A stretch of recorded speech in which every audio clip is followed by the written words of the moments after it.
Alright, hello viewers. I'm back. It's been a minute since I've streamed, but figured I'd had some time. Turn one dead. That's what the deck's designing to do, you know. They concede to the Delver a lot of the time. It's very potent. But yeah, we're gonna play some Expressive Iteration today. I'm actually already in a league. I'm 1-0 right now. I've liked the deck. It seems good. I like the card. So we're gonna keep exploring it. Maybe later on we'll like build a different variant like Grixis or something and see how that goes. But I think the card has been pretty impressive to me. So I think it's gonna be worth exploring. So let's just see how it works. Oh, a little laggy. Not that bad though. Alrighty.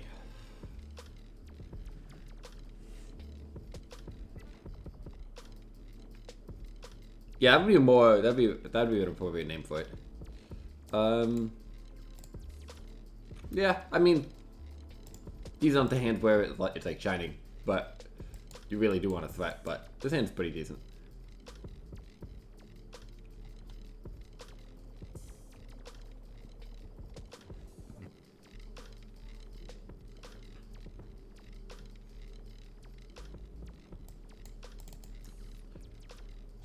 Like, this is the kind of hand that, like, I just get to play Magic with, you know? Oh, I gotta resize things. Oh, yeah. I haven't done that in a minute. Let's see.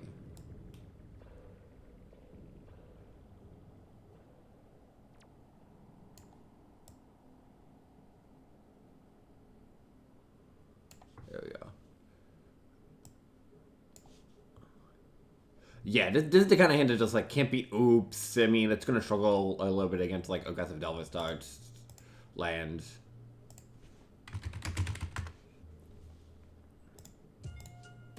But you just like basically never mulligan this hand unless you know your opponent's done, you know, something like oops or red black reanimator.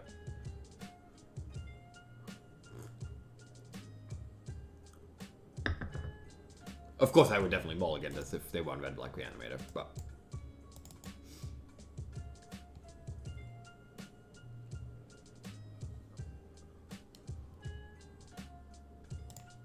they thought about the hand for a bit. Okay.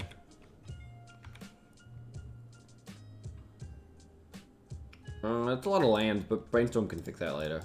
We'll just get pounded for now, see what's up. They started on Volk. I mean, this is a lot of card advantage. So maybe I just, like, play a card advantage game with this.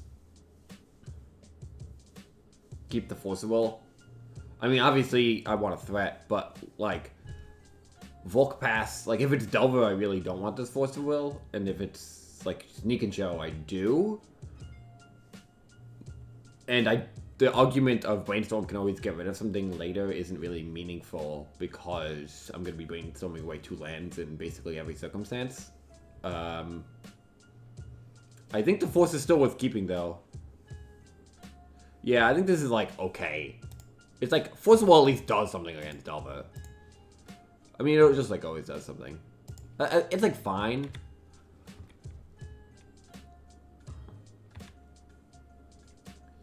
If they are in Delver and they have Stifle, it's a little awkward. Oh, okay.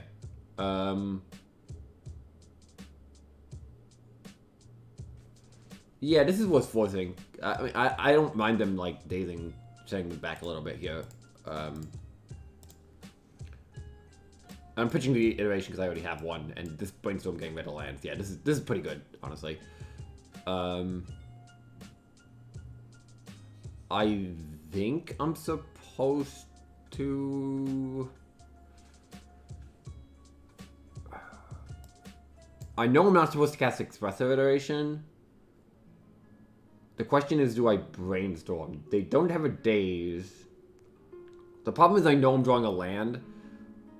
So I'll put back that land plus one of these lands, and I'll still have 3 lands in hand. But that's probably okay, honestly, just because they have this wasteland, and they might have a stifle, so, like, 4 lands. Plus, I have Expressive Iteration, so, like, I can still make use of the lands. And there's, like, no way I'm not going to fetch. So, I'm going to play that first, just in case they do have a daze and they were, like, or, like, a force negation or something. Okay, so, definitely a little fluttered here, but... I mean, I knew I was going to be a little bit fluttered anyway. And then we'll just fetch.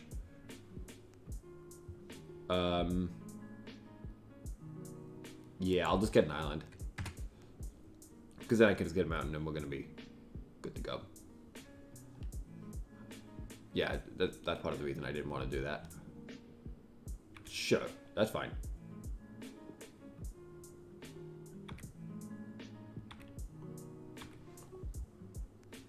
That's a great draw. I kind of just want to Spike Dragon first.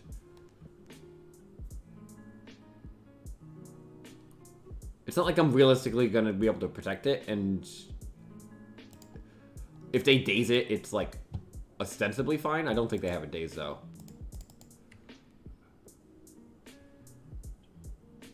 Plus, if they do, like, yeah, that's fine. I can still just bolt their 2 things down, you know, so.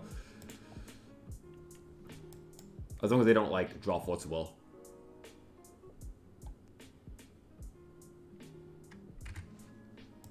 Which may be too risky because they could draw Force of Will, but...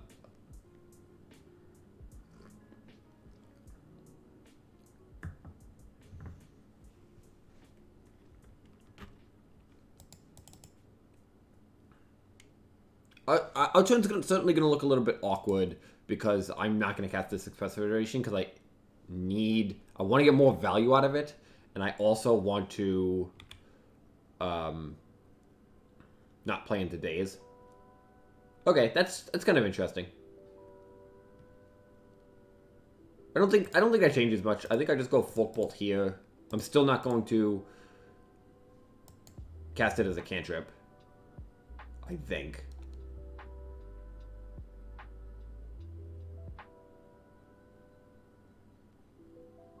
Do they have... Okay, so maybe they have a daze, and they're thinking about dazing it to get a thing.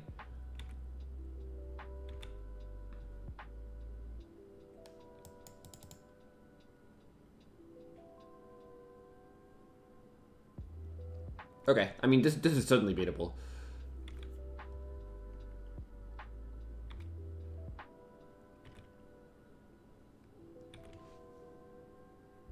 Gotta find, like, Lightning Bolt, but...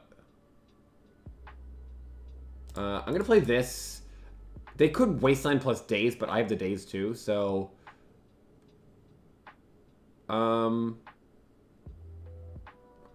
so I'll put Young Pyro in hand, Island on the bottom, Exile Wasteland.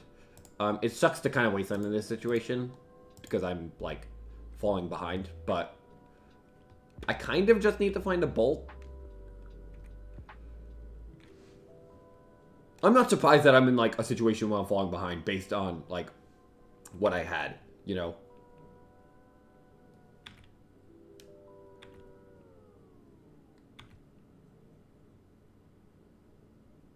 Okay, I mean, that could be good.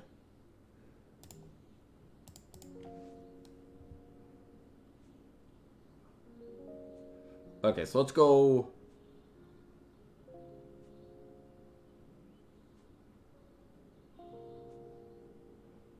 So if they have 2 spells, the Spike Dragon's gonna, like, do good work. Hey, thanks for the sub, Adam. Much appreciated. Yeah, it's been a minute, but I'm happy to have some time to do this again.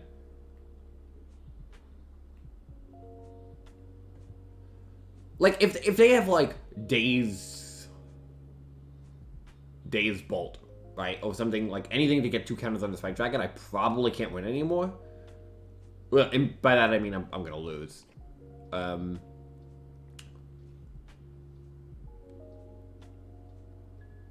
I think I'm just going to...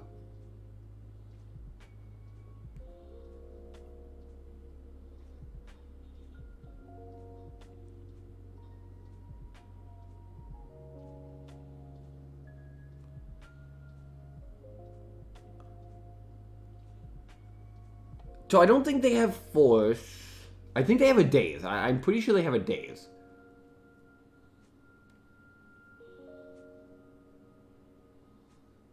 So I think what I want to do is pass to their upkeep. So I want to like play Wasteland, pass to their, like put Lightning Bolt in hand, play Wasteland, pass to their upkeep, and then do my stuff.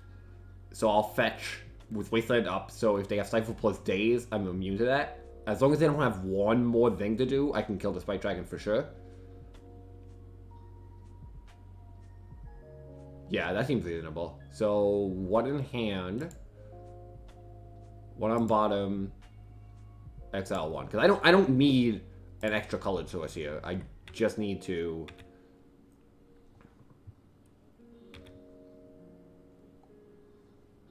So I'm gonna fetch... it hasn't been buggy for me. I don't know how it's been buggy for other people, but...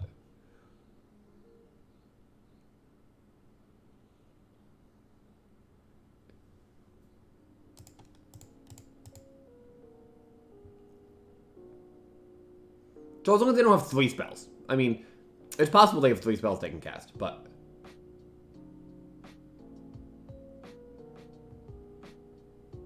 Cool, okay. That's good. I think we're in quite a decent position now. No, I'm not going to fight this. It is a draw 2, but I think I'd rather fight to protect my own Pyromancer or stop them from resolving a threat or something.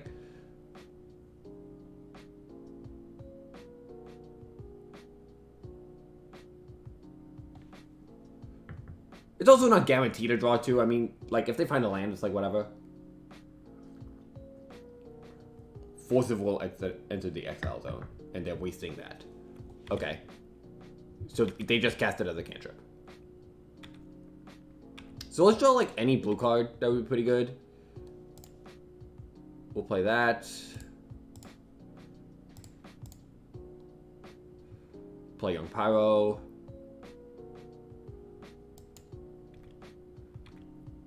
I probably will force a Lightning Bolt. It's not pretty, but I'll definitely daze a Spike Dragon.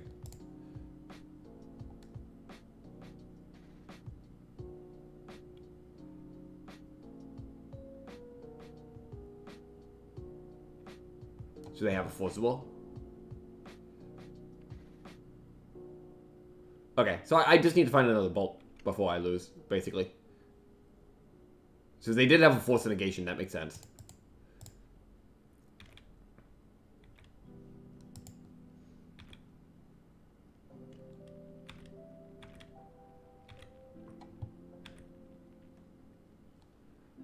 That's good. I can play this island, that's fine. Ponder. Bolt, Pyro, Pyro, that's decent. They kind of moved very quickly through my thing. So we'll attack like this. Ours was certainly awkward, but it's like good enough. We've definitely flooded, but like we're kind of hanging in there. Next time we're gonna hold up Podcast Force, which is like reasonable. I might draw if they kill a Pyro. Okay, I might just draw a Pyro and cast it then. If they play a Delver, I'll have to change strats, but.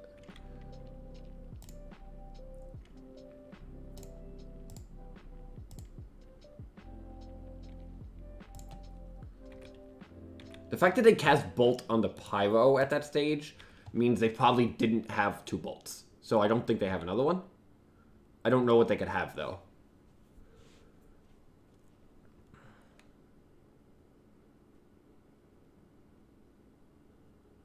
Spike Dragon. Okay, I mean, that's definitely problematic. I have to fetch here.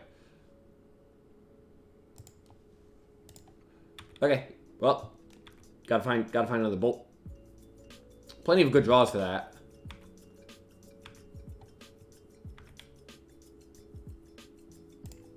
Okay. Could be okay. I'm going to force basically any spell.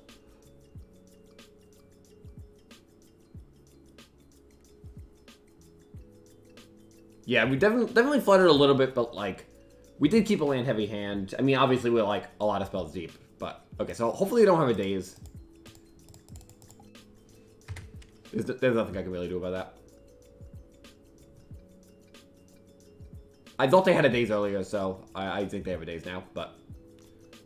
Oh, no, okay. So 2... I mean, we're dead to a bolt. Okay, cool. That's fine.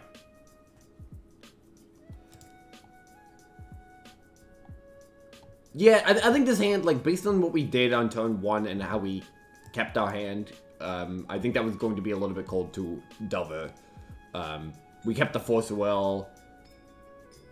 The lands were, like, nice because they had the Wasteland, but, like, we did have a lot, and we never really stopped having a lot.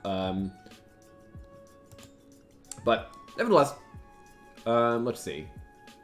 Let's go, definitely Pyroblast. I was liking Narset before Expressive Iteration came out. Like, I did kind of have a strategy that involved it, but it's not very good against Expressive Iteration, so I don't know if that's kind of the direction I want to go. I think you just want, like, all your removal. I think Sun Demise is probably reasonable to each creature of the chosen color. I mean, it's decent against Pyromancer if we don't have our own. Mirage Swamp, thanks for the follow. Probably one Blazing Volley. Like I haven't played this mirror with Expressive Iteration too much, but it reminded me a lot of the Light Up the Stage mirrors back in the day, and like Young Pyromancer was pretty important in that world. So I do think Blazing Volley is like worth keeping in here. And I really just don't like my Force of Wills. I mean, as per usual. I don't think I like Daze in some quantity either. Like even on the play, it's just the games go long, and Expressive Iteration gives people access to so many lands. It does abuse the play pattern a little bit on turn 2, where they like cast Iteration and they do something else, like before they play the land because they want to hit the land drop. But I just don't think I really want to fight that game with Daze. I'm not 100% sure about that, but I think I do want all of these cards. So we'll try it. Yeah, this is the first time I've played, well, not like ever, but this is the first time today I'm playing with Expressive Iteration.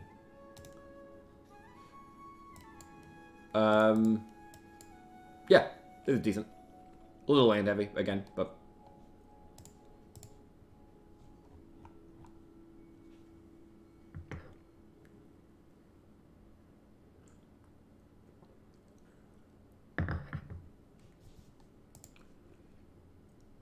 okay, we'll get Island. Start on Delver.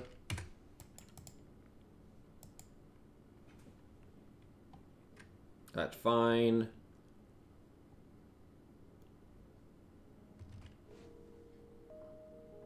Iteration's good for turn 3, so let's get Ponder. They can't daze me. These are good too. So 1. I'd rather have Young Pyromancer if something goes horribly awry. Play a Mountain.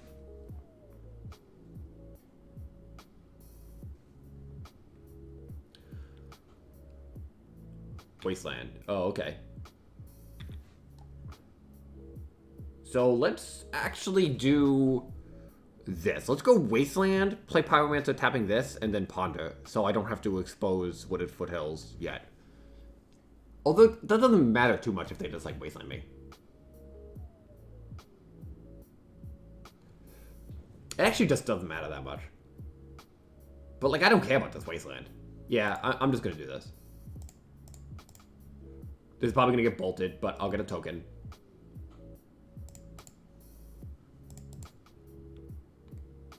I'm not too bothered by this. A Braid? Ooh. Okay, well, I cut my days, so... 3 lands. No, thank you. Another land. Okay, we have Expressive Iteration. We got our token.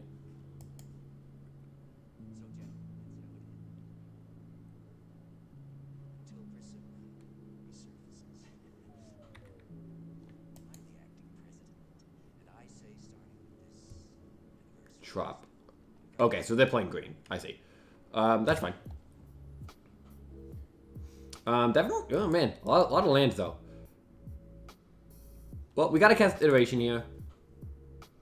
So let's go Iteration in hand, bottom, exile, play this, we'll play that. We kind of need this young Pyromancer to stick around. But if it does, I think we can start doing some really good work.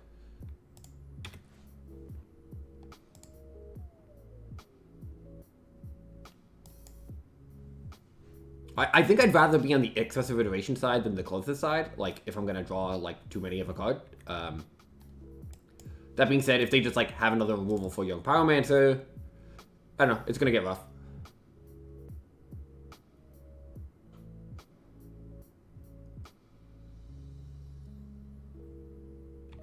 Yeah. Yeah, that's fine. Sure. I have more where that comes from. Okay. Okay, so that's actually pretty good. So let's go Sprite Dragon in hand, Days on bottom, exile. I kind of have to say it to myself every time to, like, remind myself how it works. They can have access to all the mana they want. I have multiple move spells. I'm just going to go for the Sprite Dragon right here. Because then I can certainly race their situation.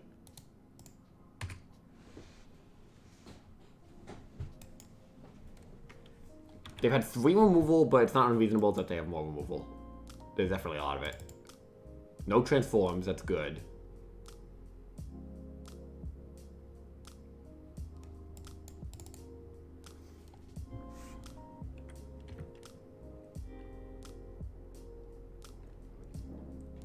That's fine.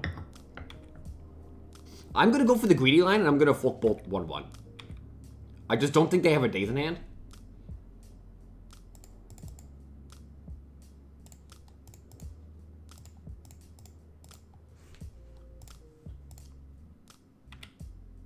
Cool. Let's brainstorm. Like, this is not an efficient brainstorm, but, like, we're going to just try to crush them in card advantage. I mean, damage. So we have 7 right here, and we're going to wasteland them, so we're definitely going to be putting them in a tight spot. I want to play the Delver next turn. I don't think I needed the Abrade. So we have 7. We go to 8. They go to 15. I guess we can just not play the Delver next turn. Delver on the bottom, Abrade, because then we have the option to just go, like, Young Pyromancer plus either of those. That seems good.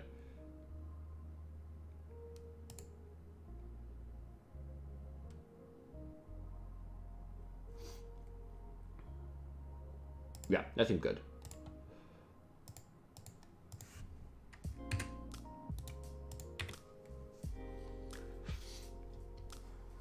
Yeah, this is why I'd rather be, like, this is part of the impetus for cutting it closest as well. Like, I don't think I need it in the control mirrors quite as much either, but, like, in the control matchups, but, like,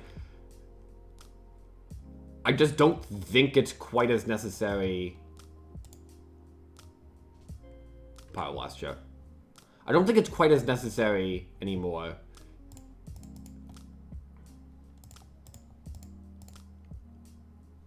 In this matchup.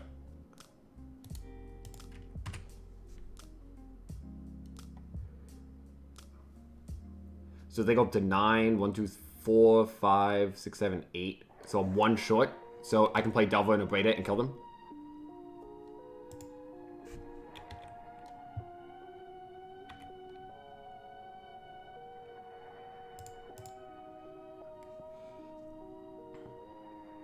Right, 4, 5, 6, 7, 8. Yep.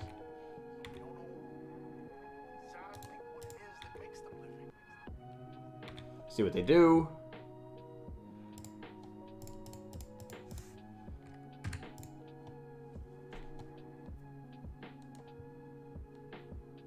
Alright, cool.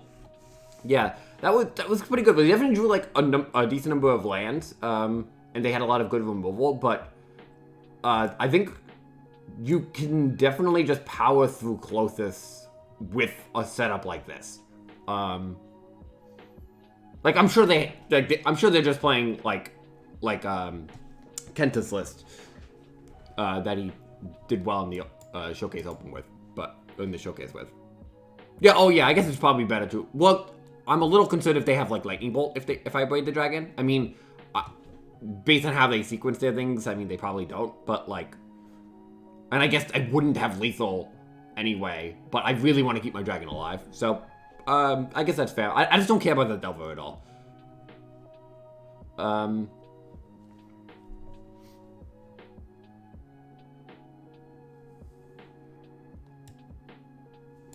Yeah, it's interesting. I'm not sure what's correct there. Like, I'm losing. Obviously, I'm just 2-for-1ing myself, but the Delver just doesn't matter at all.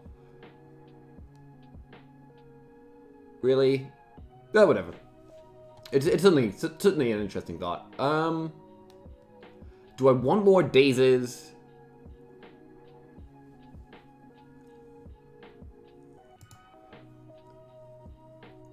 On the draw.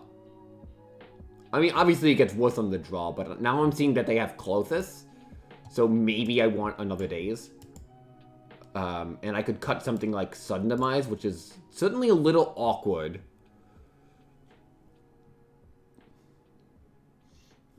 It's certainly a little awkward.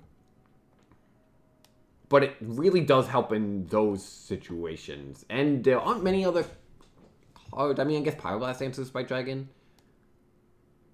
You know what? Actually, maybe it's right to trim a Wasteland. They have basics. And they have Clothis, so Wasteland gets, like, a lot worse. It doesn't help cast a decent number of cards. That's interesting. I don't usually consider cutting Wasteland against Delver, but, like, against Izzet, where they have so many basics, it doesn't seem unreasonable. This curve is pretty low, too.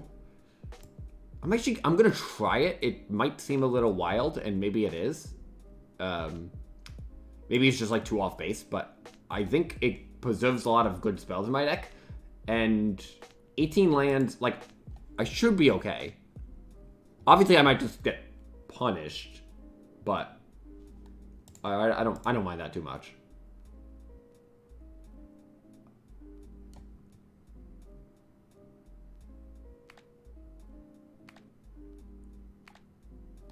Okay.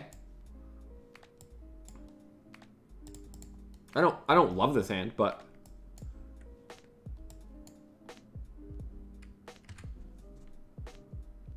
a braid is helpful.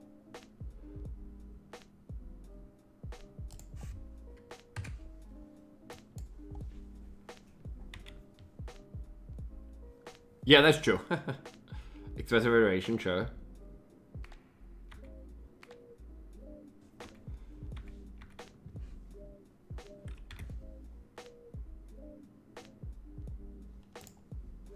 Okay, so I'm just gonna pass and I'm gonna wait this on their upkeep.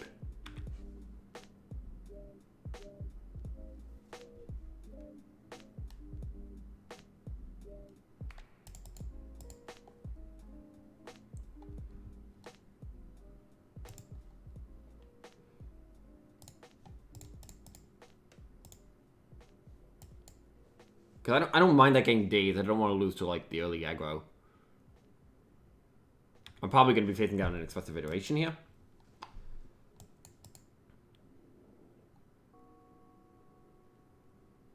That's okay.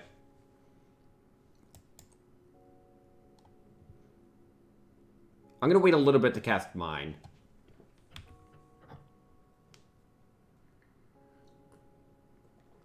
That's okay.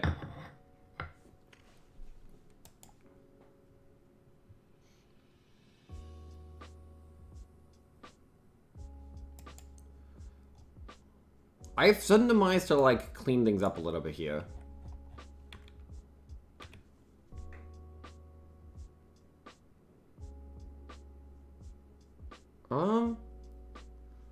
I think I just go Spike Dragon.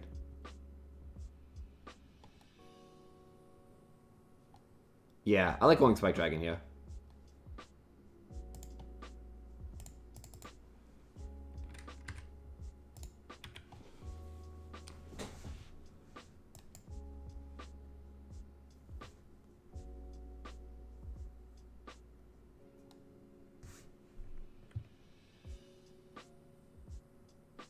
Okay. So if they have Bolt, I mean, it's kind of awkward, but...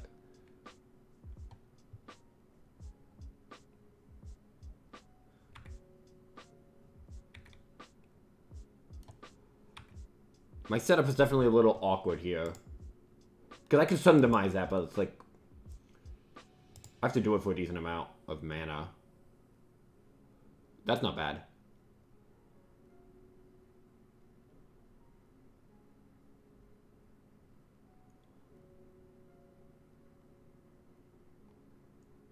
I think going for a sudden demise is like a little bit too much here. Because if I do it for 2 and they daze, then I don't kill it. If I do it for 3 and they daze, I don't kill it. So I think I should just be casting this Expressive Iteration. Try to find a Bolt, a Power Blast. Ponder. Okay. So Ponder in hand, Delver on bottom, Ponder in exile. I would much rather just dig here. So I'm just going to cast this Ponder. Blazing Valley Forager. Forager's like a decent card. Like, it's a good card as the game goes late, but like, I'm looking for something very specific right now. I don't think I want these. Pyroblast. Okay. So that's going to give me some insurance next turn. I think that means I'm just going to use this Wasteland here. I might be taking some damage, but I'm realistically not going to be taking, like, an infinite amount. Sure, that's fine. I mean, that's good, obviously, but...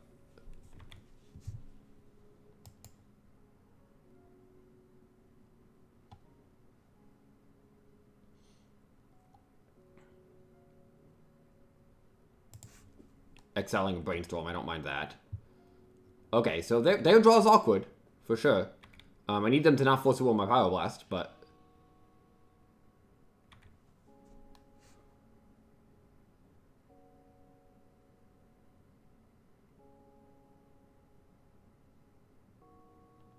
Okay, so we're going to do this. We're going to play that, and we're just going to Pyroblast this White Dragon. I don't mind being Wastelanded too much. Let's cast Ponder. These are good.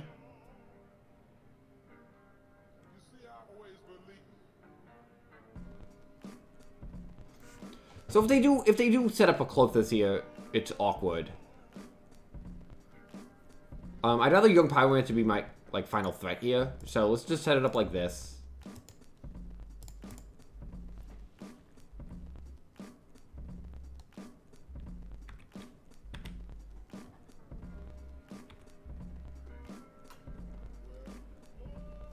Yeah, that's fine.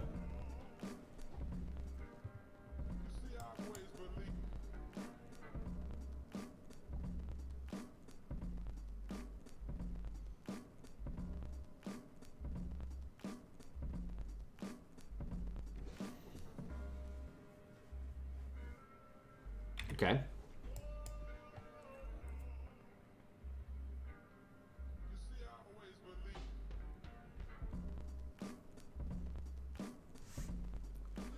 Quite the game.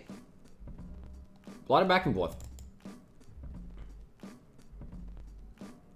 He chose to not shuffle. Sure.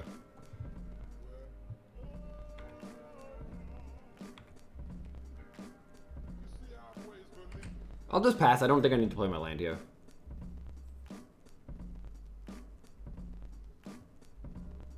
Okay, that's fine.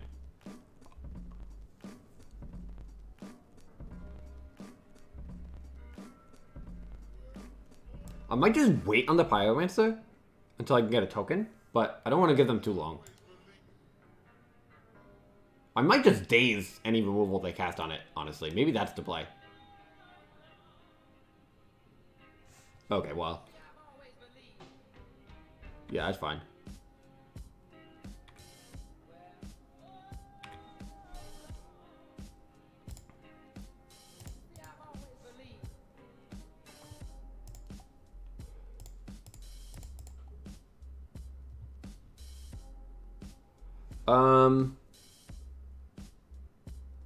I don't think there's any good reason to be dazed here. Well, there was not much benefit to playing out the land. Like, if they played a creature and I abraded and they had double daze, or like Spell Pierce, I suppose that's a little awkward, but I don't think my opponent has those cards. And I can just play it on a future zone, so I'm just like representing a little bit more information. They haven't dazed me. I don't know if they have a daze. Sudden Demise is awkward if they have like Young Pyromancer. I kind of just want to obey this Delver. Nah, I don't like it. Let's go 1-1. Let's just play around days.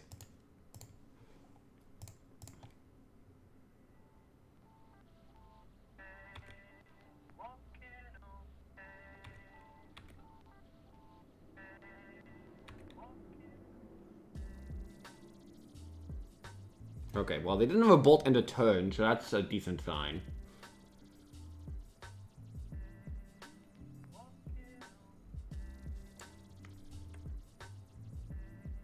Forager. Forager is okay. I can beat Forager. Good thing I saved the Abrade.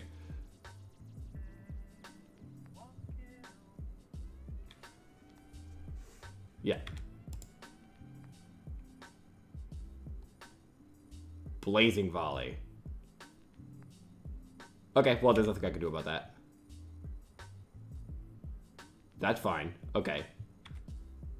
So I get to a Blade Roll, kind of just like both. That's a good draw. That's a really good draw, because now closes it off for the rest of the game.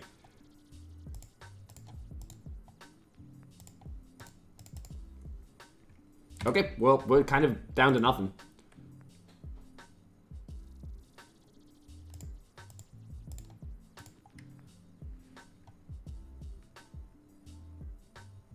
Got some value out of my days. Yep, and there we go.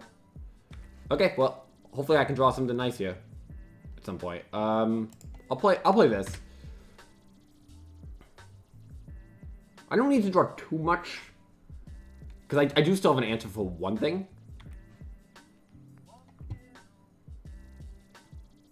There is a benefit to having the extra lands in play beyond like days. It's really nice with Expressive Iteration so that I can like take 2 spells and I can just do a little bit more.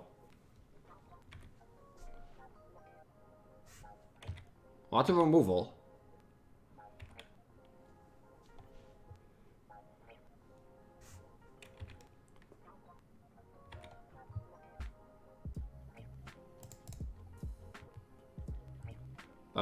Good cards, good cards.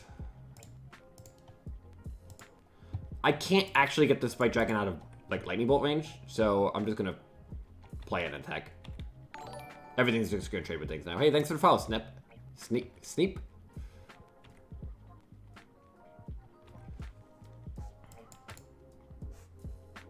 Yep.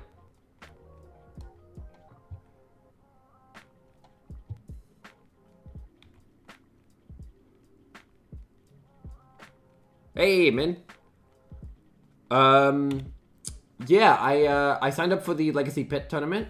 I'm not 100% sure if I'm free yet, but it sounds like a lot of fun, and I'm definitely looking forward to it. So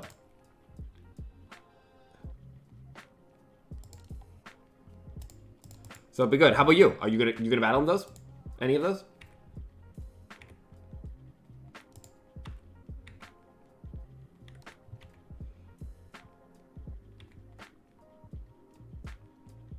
Okay, they didn't remove my Spike Dragon. I could be dying to some bolts at some point here. 2 damage here.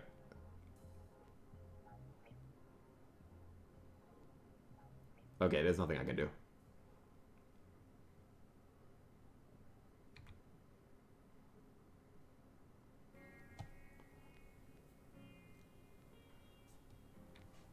I think that's with Pyroblasting. I was gonna shuffle anyway, I think.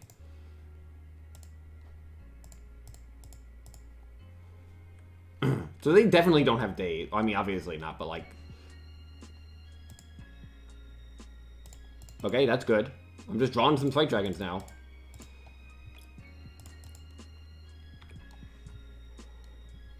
I am out of fetches, so let's go.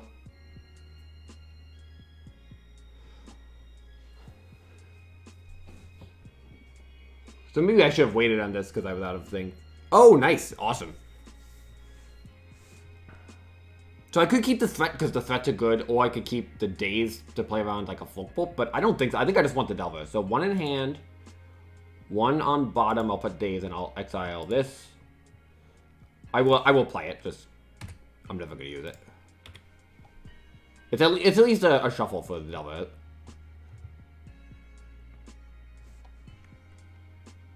I have to imagine they have some number of like closest things hanging out. If they just have 3 bolts, I lose, so I can't play around that. I could have not fetched and played around that, sure, but I don't know.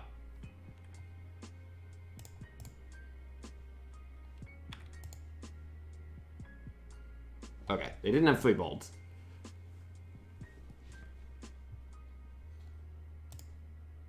Another blazing volley? No, okay, that's good. Happy I didn't Folkbolt.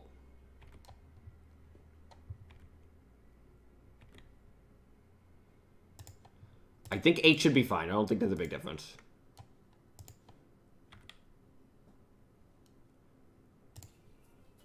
Well, I got some 1/1s here. I just don't think they have anything. I think it's correct to Wasteland on their upkeep, but I just don't think they have anything.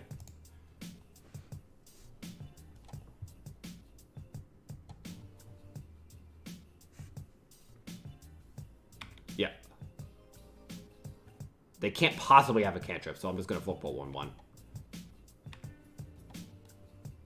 Iteration, perfect. I think we're looking good here. And by that I mean I have lethal.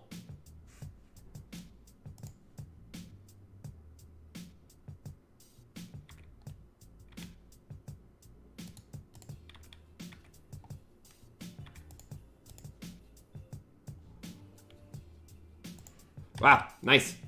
Tight game. So this is my first time playing the mirror with Expressive Iteration. And this is extraordinarily like representative of how it was with Light Up the Stage. Like, I remember that matchup, and it was just like resources back and forth as far as the eye can see, just trading resources. And there's just like certain things in the matchup that matter at certain points, but like they don't. Like, if you can ever get a Spike Dragon up to 4/4 super huge, so Pyroblast is really important to save for Spike Dragon, because back in the day it was like Terramander, so you have to make sure you don't like randomly Pyroblast a cantrip and then just lose to a Terramander, because that was like your only thing that can answer it. But wow, that was, yeah, pretty interesting match. It's not like a wildly fun, repetitive game experience. Like, it's really just playing cards back and forth until eventually somebody sticks a threat and the other person draws like an awkward card or two. But like, there's definitely a lot of decisions, like, about how to sequence. But yeah, okay, cool. Let's keep doing it. Oh, GG. If we, yeah. Yeah, I figured you had closest in hand. You were missing land drops. You probably played the Trop because you wanted to play the Forager. Like, I figured you had to have that in your hand. I mean, in a deck with 1 Trop, it's really awkward. I think if I was to play closest in this style of deck again, I would get 2 Trops in here. It definitely mucks up your mana a bit, but you really just, like, can't afford to bring in closest and not be able to play it, you know? It's so rough. Sure.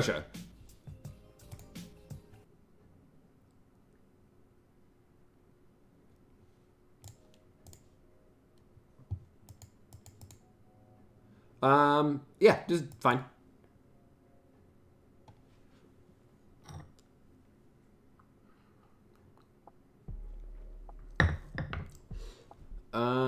We'll keep. Nothing like a Delver to wake up your morning.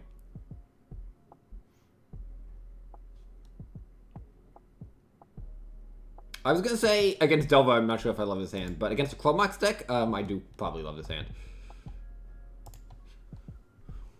I could still lose. Abundant Growth? Okay. There's a combination of cards I'm not expecting here, so I don't know what's going on yet. We're gonna figure it out. Sylvan Library.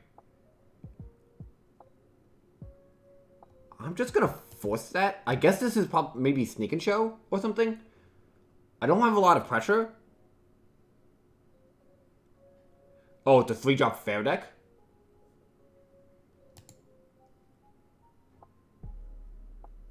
Okay, if...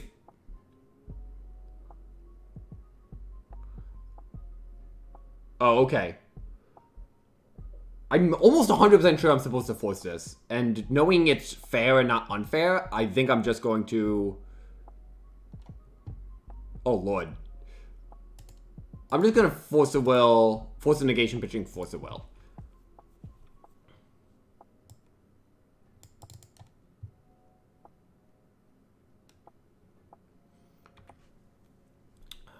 It seems wild. I mean, I could see it being, like, a decent strategy. Oh, okay, well, I actually would have let it resolve if I had this Delver.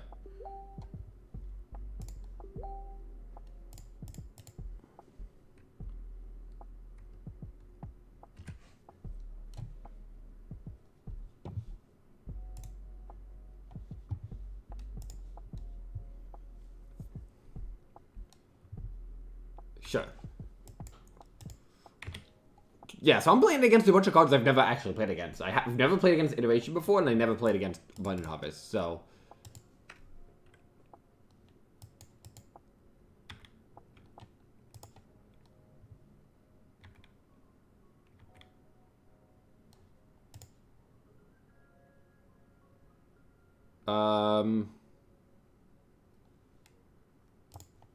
Okay, we'll play this. We'll attack. I'm thinking I'm gonna cast Brainstorm. I don't... The Wasteland's probably not good. These cards are good. I'll put back a Wasteland. I'll put back a Bolt. I might draw a Bolt.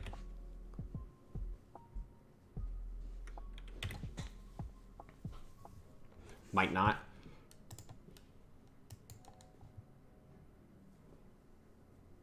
So Vanu's working on it. Terminus is in the deck? It's not. Okay. They only have 3 cards. I mean, I understand they're ahead on mana, but 3 cards is, like, not much.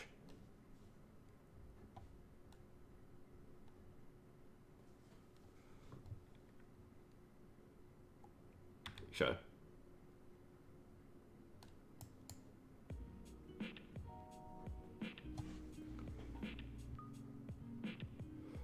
Cormac seems rough, honestly.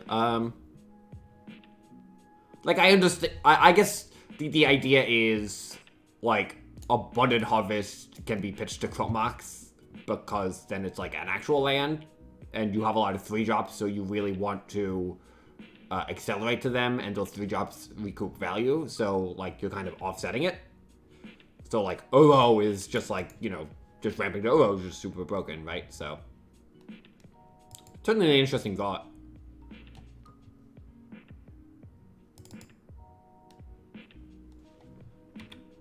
So Brainstorm. So the question is there a Terminus in the deck? I don't think I want the I don't think I want the second Lightning Bolt. I think I'd rather just draw any, like, Expressive Iteration or something. Okay, well, maybe there's a Terminus, but I'm gonna play Spy Dragon. Okay. I think they would have well, that's a decent draw.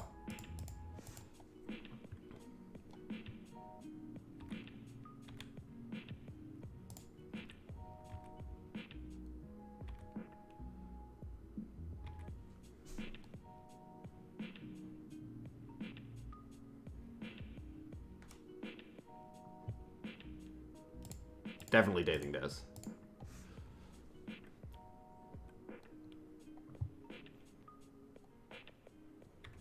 I don't even really care about it, but, like...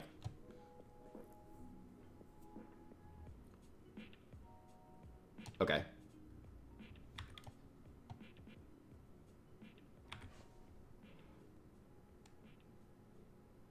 I kind of just want to double bolt and bash. 6, 10, put them 4 on board, lethal, I forcible. Sure, I'm in.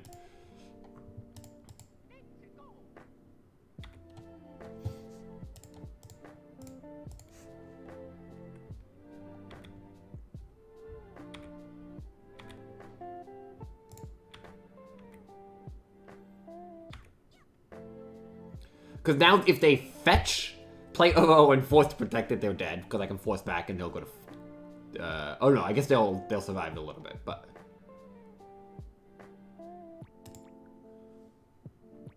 I'm definitely just going to force the Uro. I don't think they have Sword Splashers. I think they'd cast Sword Splashers, then cast Uro. Maybe I'm wrong, and I'll get punished. Oh no, they are dead if they force a wall, because they go to 2. So they have to have Sword Splashers.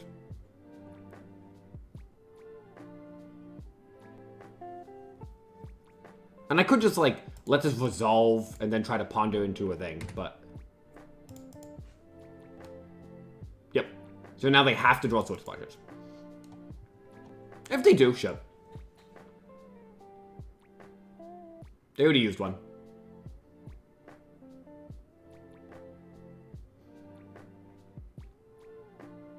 Okay. Yeah, I mean, that's a valuable lesson in control mirrors. Sometimes you just have to force them to have cards, and if they don't, like, obviously this is a very cut and dry situation, but like this is specifically what I was working towards. If they could cast their own, they had Forcible and they had the fetch, I knew they'd be exactly dead to the Spike Dragon. So, you know, that's why I took that aggressive line. And obviously that's like kind of level 0 because my cards just did what they did that game, but no set for sure, Pyroblast for sure. A Braid? No one? I don't know about that. 17 land, but it has to be like almost all basics except like a Trop and a Chandra, right? So like probably cut 2 Wastelands is fine. Put that in the football pile.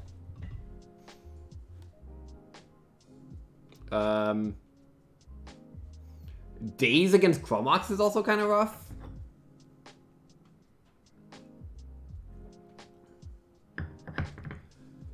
And if they're playing Chromox because they think their 3-drops are important enough, maybe Surgical is just going to be good enough in that context. Like, if they're literally ramping to Uro with Surgical, I mean with Chromox, then they're all, like, with the anticipation of offsetting their card advantage, then losing that seems like a pretty big deal. I could be wrong about that. And with Chromox makes days a little bit worse, but if they're playing a lot of 3-drops, I do like the giving 7 number. I'll trim a Bolt. I don't know about this configuration. Okay, yeah, I mean I don't know what the deck. I only know what I saw, right?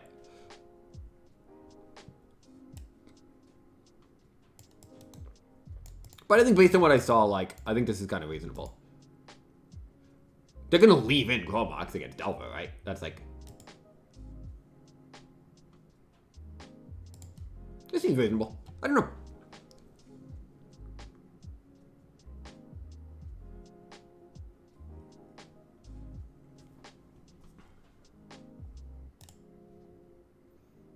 Okay, this is decent. I don't really want to shuffle the mountain in, but I also don't really want the mountain. You know? Like, I want to get Volk. I guess the mountain lets me play on back to basics. That seemed like a thing that could be a thing.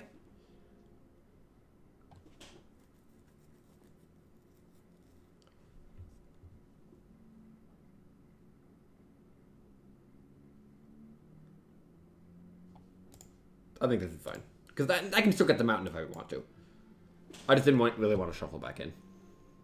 But I guess if I search it up, then... kind of undoes that. Oh, that's a good draw. So let's get an island. And then this will probably get a Volk. We'll just hedge a little bit against back to basics.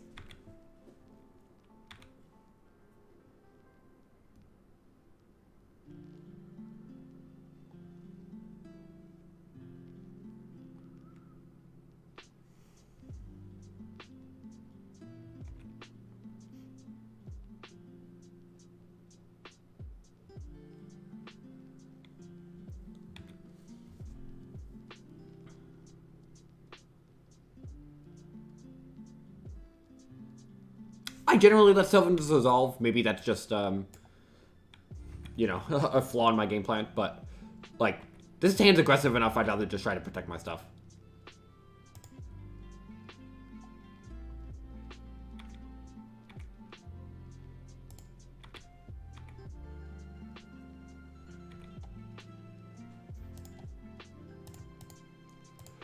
Based on how they're playing this, though, like, maybe I do want to leave my Wastelands in. Like, I understand they have a lot of basics, but it does look like their mana requirements are a little steep. I don't know. I really don't know.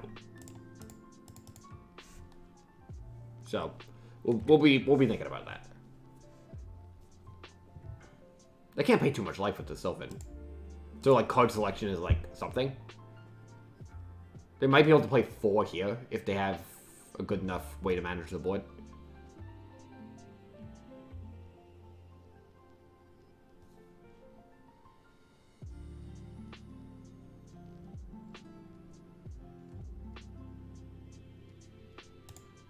I will force the Swords to Plowshares. I think applying the pressure here is pretty worthwhile. I'm definitely going to force a Mentor.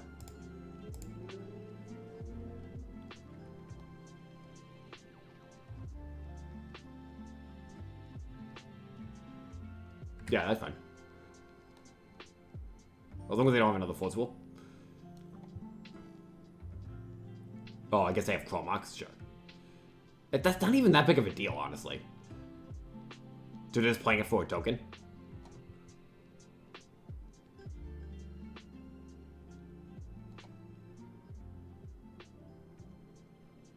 Surgical's a little awkward, but it does mean that Uro's not going to take over this game at any point.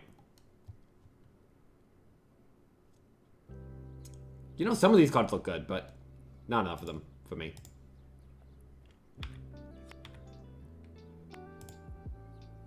Okay, we'll just do this.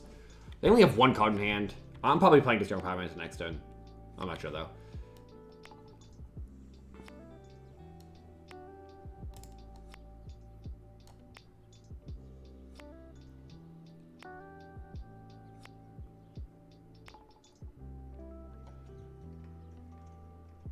This is an interesting combination of cards, for sure.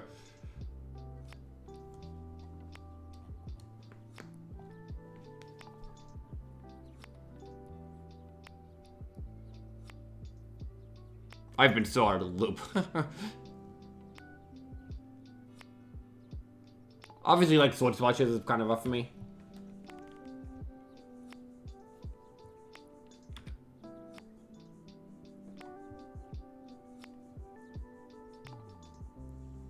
What is this? Oh, 8 Sword Splashes. Okay.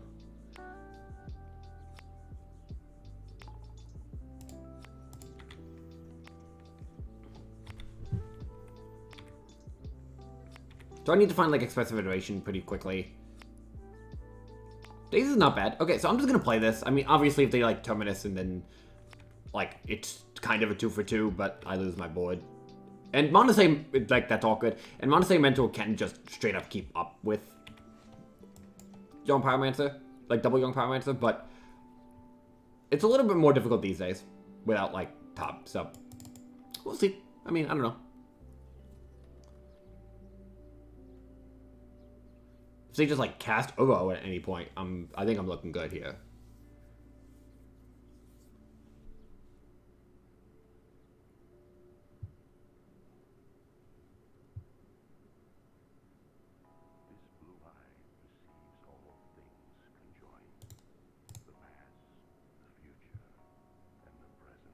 Yeah, okay. So, let's double daze that. Get some tokens, and then we'll Surgical.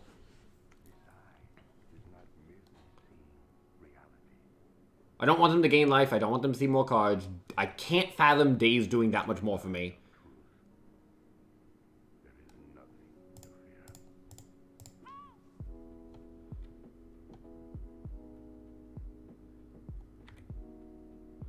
They have 3 blockers. I'm going to have 8 tokens. Block, block, block. If I just draw a Bolt, I win. Harvest does seem pretty good.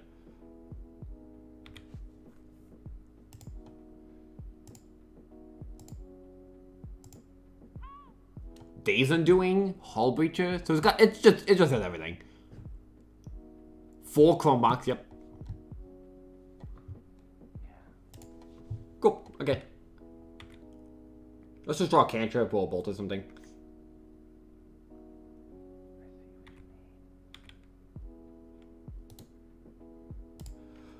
Let's say attack with everything. They go to 3. They have no life gain left in their deck. They go trade, eat 7. They need a really deep cantrip chain to survive, which is possible. Let's say they draw cantrip Sword to Plowshares. They go up 1, down. I go down to 6, and they go up to 1, 2, 3 blockers, and they're still dead. Yeah, this has to be correct. I mean, maybe there's some world to just be like, oh, well, Young Pyromancer is important enough, but I don't have more spells, and this guarantees that they're at 3 with very minimal life gain left in their deck, and dead on board. So, I could field an argument where this is incorrect, and that I should be saving my Young Pyromancers, but that's just not really the way I play in general.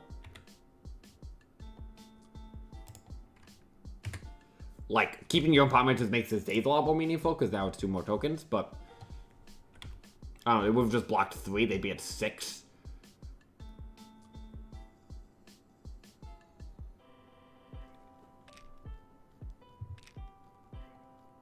Okay. That's a cool looking deck, honestly. It's not like, I don't know. Cormox is weird. Harvest seems interesting. I'm definitely starting to see a little bit more of what, like, Anurag's talking about. It's cool. Cool things. I mean, I don't know. I haven't thought about it more than, like, you know, literally right now, but.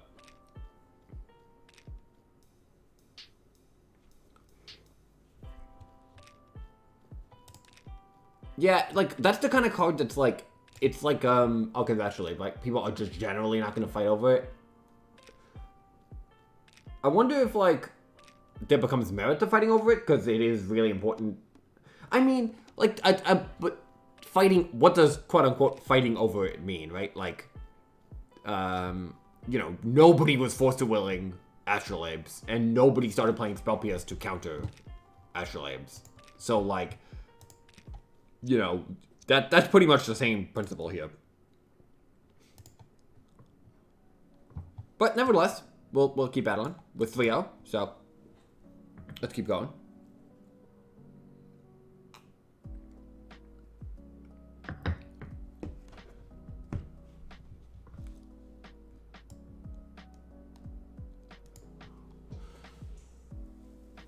Oh God.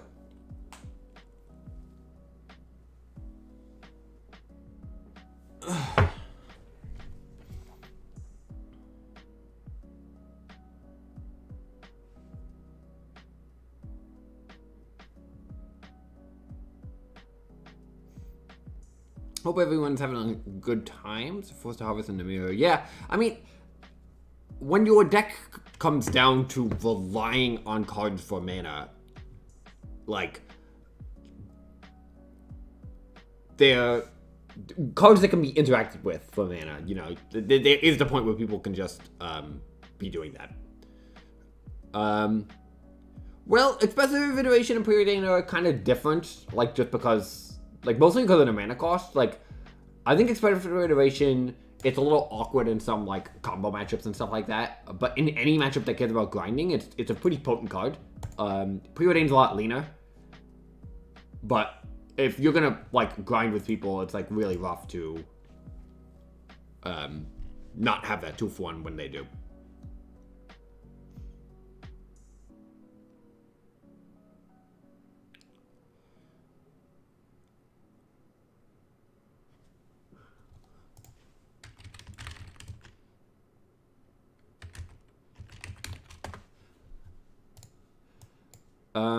Opponent is closing the stream. And so this hand's gonna get kind of crushed by Stifle. It's also like, if they just have an aggressive Delver start, it's a little rough, but it has enough cantrips that I think it's okay.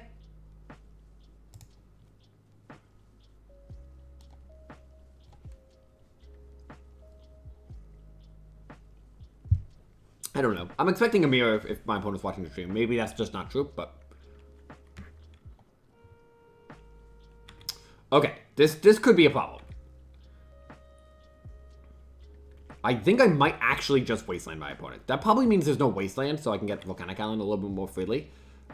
Oh, I can draw that.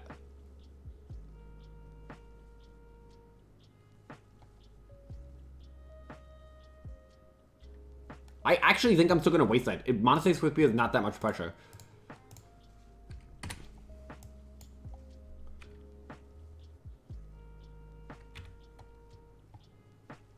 And I do not think my opponent has Wasteland, so I'm just going to get a Volk.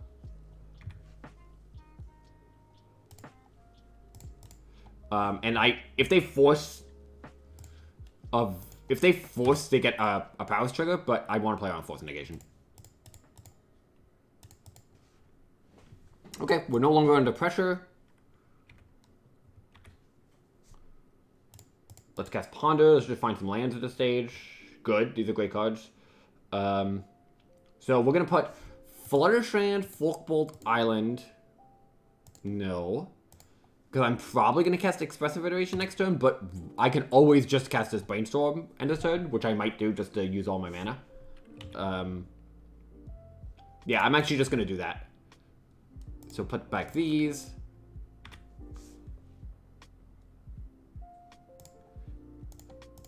One, two, three, four. And now we're going to Ponder for another days, so I can fight over this Ethereal Forge if I need to. Okay.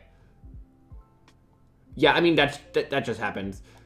Monastery Swifty is something I am starting to consider playing with Expressive Iteration in the mix. I basically have never, like, I've cast a card, obviously, but, like, I've never looked for it in my Delver decks, because the way you have to build your deck and arrange things is a little weird, but it does make a lot of sense for Expressive Iteration. More than I made with Light Up the Stage. So, kind of interesting. Yeah, this deck can definitely change gears, pretty well. So Swiftspear, Delver, probably Spike Dragon, probably Forager. The question is, are there any Young Pyros? I think the answer is probably no, so I'm not going to bring in Blazing Volley. I do want to Braid, and with Swiftspear, I think I want to keep in some number of Force of Wills, because they're so much faster that I need to make sure I can just keep up. I think that's one of the ways I might lose this matchup, just like not being able to keep up with what my opponent's doing. So I think I might just do something like this. I don't hate cutting a Wasteland. I actually think I'm just going to cut an Iteration just because it's a little bit slow. In some ways, it's going to come down to, I anticipate it coming down to, like, a traditional Delver game, where, like, we're going to trade threats and having more of these cards is good, but I can't draw too many of them. I think that's awkward. And I think I could just cut a Wasteland. Like, they don't have Wasteland, so I don't need the extra mana, and they're going to have basics. So I'm going to try this. I don't know if this is the proper configuration. I know that the style of Delver is gaining popularity, but it hasn't been popular for so long that I don't have, like, 100 games against it in order to know exactly how I'm going to approach my strategy. I do know that Monastery Swiftspear versions of Delver can be difficult for the Wasteland versions of Delver at times, because they have more threats that come out faster. But we'll see.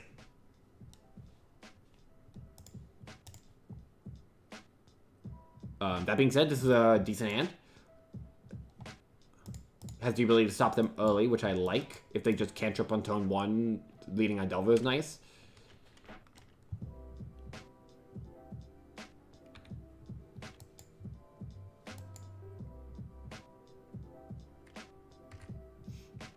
Okay, I don't think I'm supposed to Folkbolt that, because they could... I guess, well, you know what? This is probably the only time when I can Folkbolt it, right? Because, like, if they daze it, it's going to work anyway. So, yeah, actually, let's just do that. That's actually kind of interesting. And I don't mind them dazing, because your Young Pyromancer does do a decent job of keeping it in check. Yeah, this is okay. Because, like, it's not going to apply that much pressure if they can't get to, like, iterations and shit like that. I think that makes sense. And my game plan is going to be to get to a young Pyromancer on turn 3.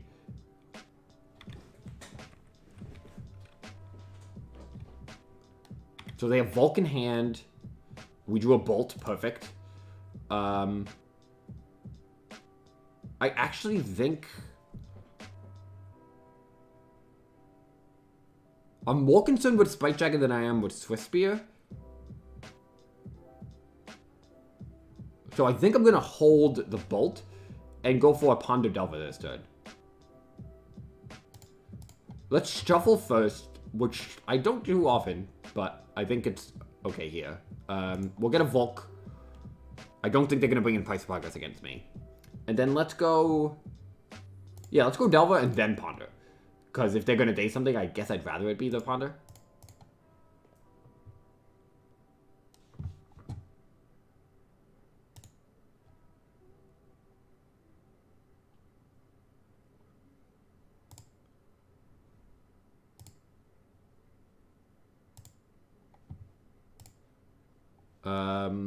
Okay. Get away. Oh.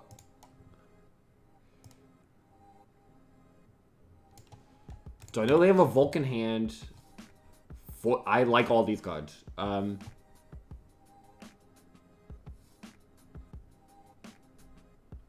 Yeah, you'll have to come frame this in a different way.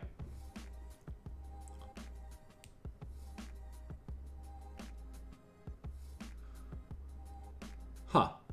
How do I do this? Maybe I just don't want the Forza Will? Yeah, okay, I'm okay with that.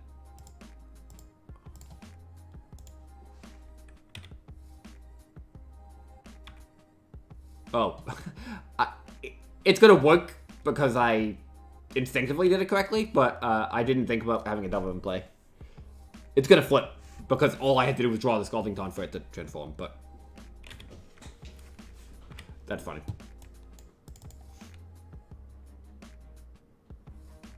I don't mind taking a little bit of damage from Swift Spear. I do have to be careful. It can kill me. Choose to not shuffle. Preordain. So 3. So the next turn I'm going to go Pyromancer Bolt. Just to make sure that sticks.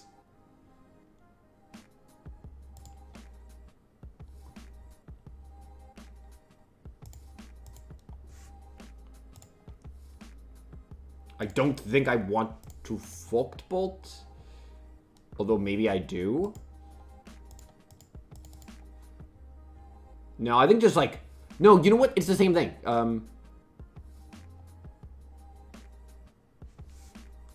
Days.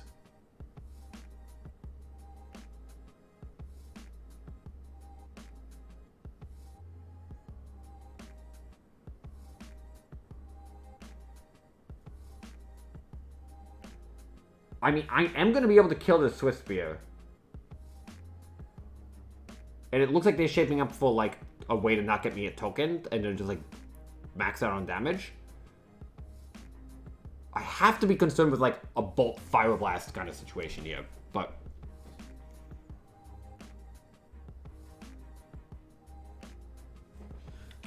Okay, I'm just going to pay, and we'll see what happens. If they double days, maybe I'll be changing my tune here.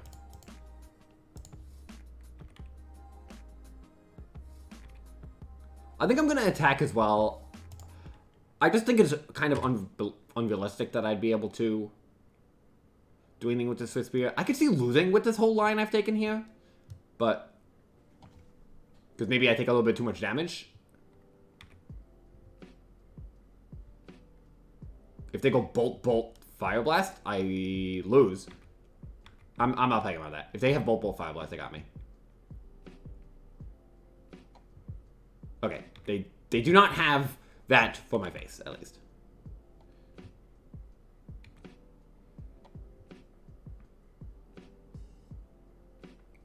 They know I have Fork Bolt. They don't know I have Lightning Bolt. I'm gonna sequence my turn in a weird way. I really don't want to play around days. Like, I think they would have double dazed my Pyromancer, but it's easy enough to just play around it, so I'll lose a counter on my thing. Oh, never mind.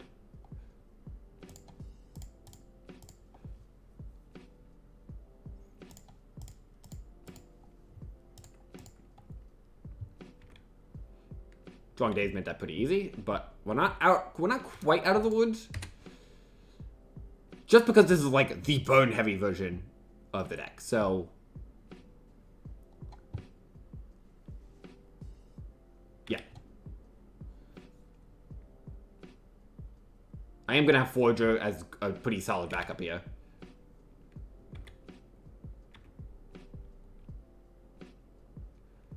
So let's attack for 3.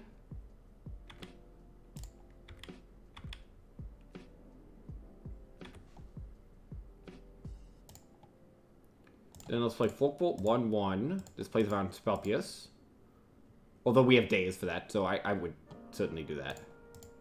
Play Forager. I don't know if they have another Bolt. They might have to use it on the Delver.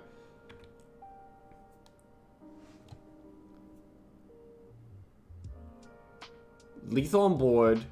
Brainstorm's fine. It's not over if they just find double removal spell, which Delver has a lot of them, so.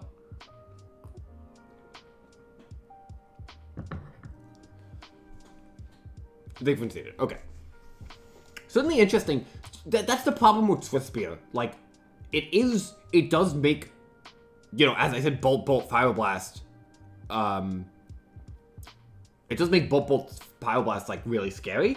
But the thing is, if you're not casting your spells proactively, it doesn't really apply enough pressure. It, like, represents pressure, you know? But so, it's kind of, it's like a weird way to kind of play the game. Yeah, GG's. It was certainly interesting. I mean, game 1, you just, like, had a one-liner and I wastelanded you. That's Delver Mirrors, right? And then, like, that game was, I drew a couple of key removal spells, which made me feel a lot safer with what you were doing.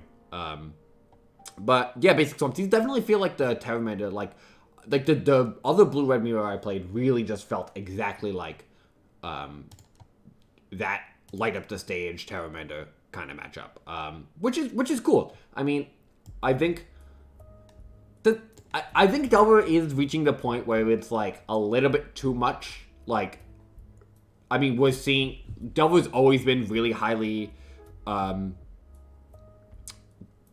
Delver's always done extremely well and highly represented at tournaments since it's come out for, you know, the past 9 to 10 years. I think now it just has so many different tools and ways to build that, like, each version almost feels like a different archetype, but they aren't different archetypes, so it gives, there's an illusion of diversity in a way, because it's like the very different rug decks from this, you know, but they're all still Delver Days decks. So that's definitely something to keep in mind. But it, you know, it has been pretty good. A little bit clunky with 4 on drops. Oh, 4 1-drops? That's pretty common. Like, it still has 18 plays on turn 1 and 9 free counterspells. So, like, it does have a lot of 2s. But most Delver decks, like, don't play that many more than 2 1-drops, right? Like, is this... this is a legitimate question to consider.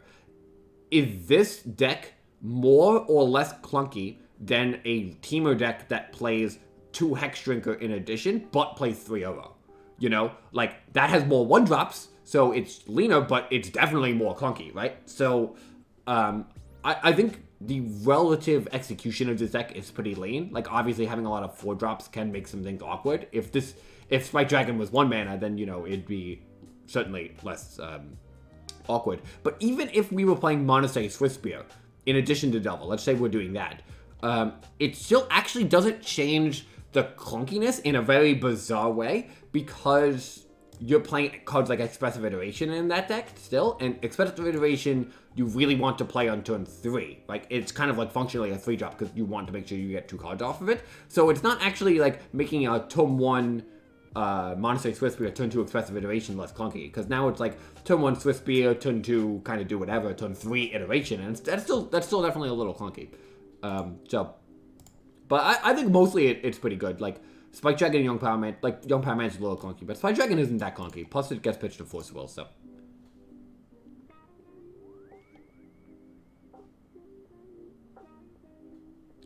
Yeah, like, yeah, no worries. I think, I don't think something fundamental from Delver needs to get played. I think Delver is, I mean, listen, it's difficult for me to talk about Delver on the internet and not have the perception be that I'm biased. I mean, I've played decks forever. I'm not particularly biased to Delver just because I play it a lot now.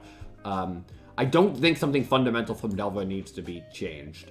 I'm willing to believe that Delver or Daze or something like that is just a little bit too much and not fun enough for the format, that you can get rid of those. But the problem is, if we're not going to ban something fundamental from Delver in order to kind of alleviate it a little bit, it does become a little bit meaningless to ban other things, you know? Like, because there's 17 versions of Delver, and we can just slot in, this deck just slots in, like, the next thing down, you know? So, nevertheless, I mean, it's certainly interesting. I'm always willing to hear those kind of things. I don't know, but here's the other thing. Delver is definitely showing some dominance, but a blue shell is always going to show dominance in Legacy. So even if Delver was addressed, you know, they banned Delver or Daze or whatever, some blue deck is always going to be the best deck that's showing up that's having the largest numbers of cards get played, or number of decks in the top 8. You know what I mean?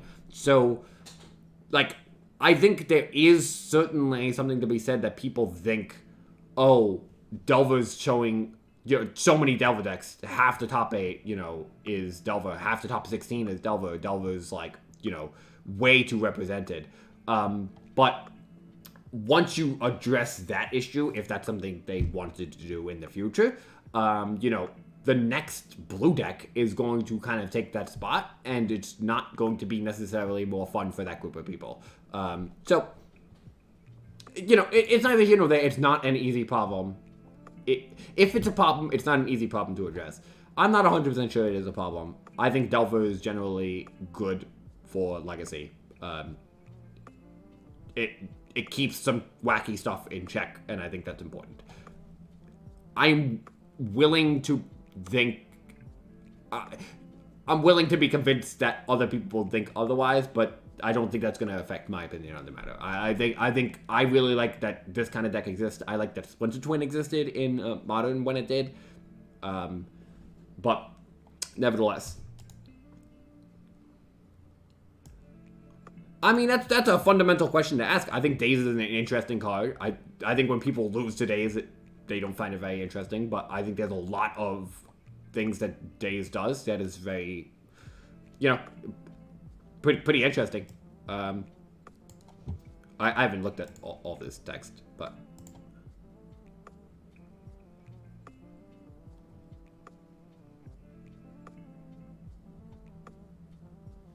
yeah, like I'm pretty confident that like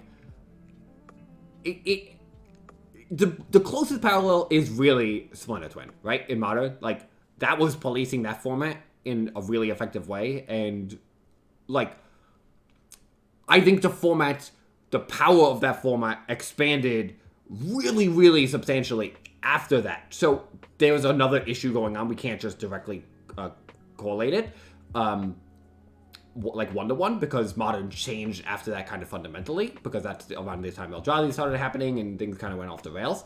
But I think things started to go off the rails just because you didn't have to worry about Twin anymore. So, okay, I'm gonna keep. I'm expecting a mirror. I mean, I don't know my opponent, but I've certainly seen them online. This is the kind of hand that will Daze to protect the Topman Delver.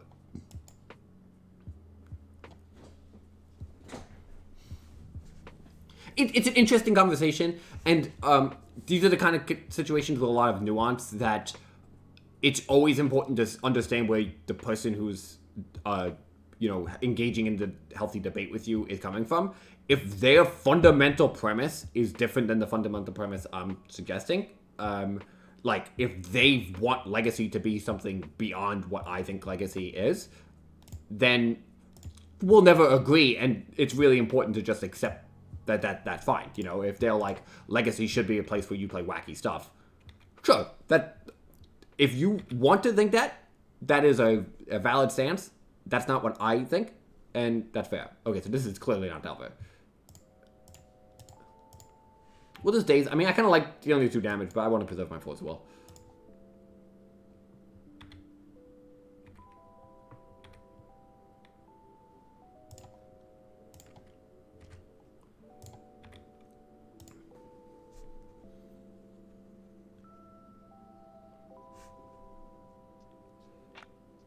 Okay.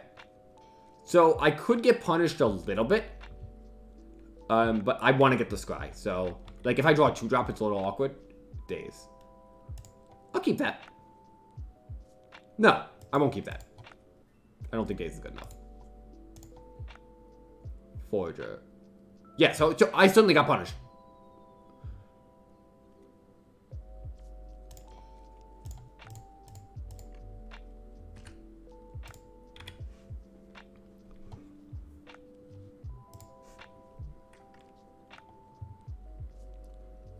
Plow is fine. I'm going to protect this Forager, though. And we're going to daze that. Okay, so now if they have another Plow and I don't draw a blue card, I could definitely lose this.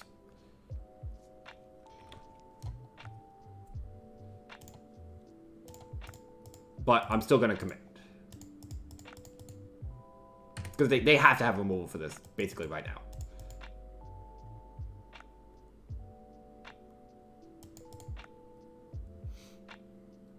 Yeah, white black, sweet. Him to dog, sure.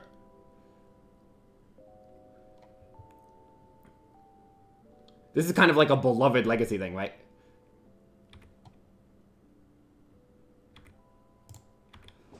I love this style of deck. I kind of got into, the format with this kind of stuff.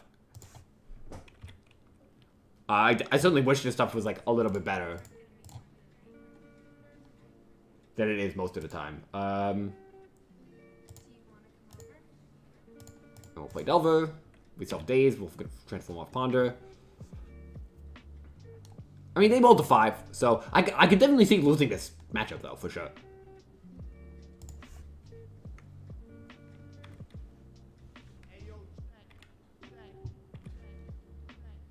I think Expressive Iteration is, like, good enough that I should be okay, but I'm just gonna fetch. Yeah, here's what I'm gonna do. I'm gonna hide it. I think it's important enough. I will play my land, because I don't mind having more lands in play. And now, even if they interact with Delver, I have a way to draw 2 cards.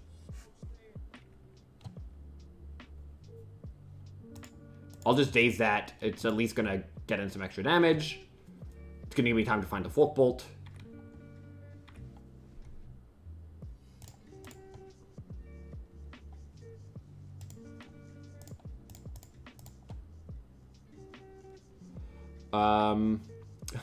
Force negation, that's funny.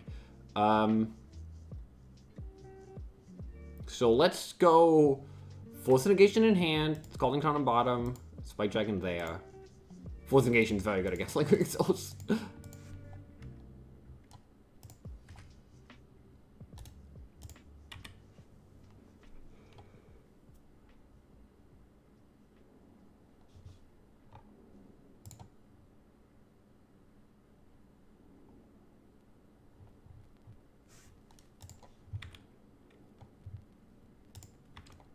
Hopefully I draw, like, any spell. I mean, Lightning Bolt would obviously be great, but... Oh, that is more than any spell.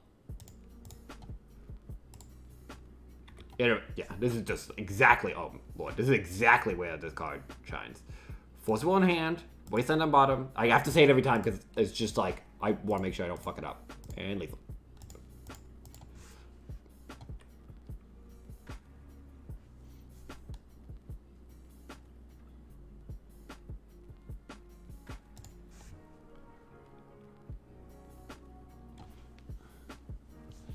Cling to Dust to Bob. Let's just force that. Just because it's lethal.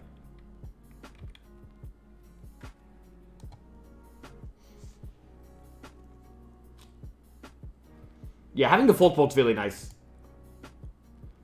Full Bolt used to be like anti-lingering souls tech in like 2012. Okay. So, I think I want Blazing Volley and Stunning Mice for sure. They show me a lot of X1s. I would basically never bring in Surgical Extraction for Lingering Souls. Or like something like that. You know, back in the day, maybe that was a little bit more considering. But it's just not really where you want to go. I'm anticipating that they have some number of Stoneforge Mystics. So a raid is reasonable. Plus it kills Dark Confidant.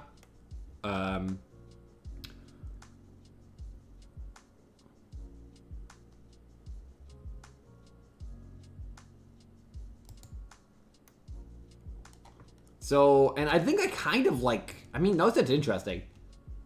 I don't think I want too many of these. I think... No, Wasteland seems fine-ish. I mean, obviously I didn't do anything, but, like, my curve is a little bit higher. So maybe I could, like trim a daze and just do something like this.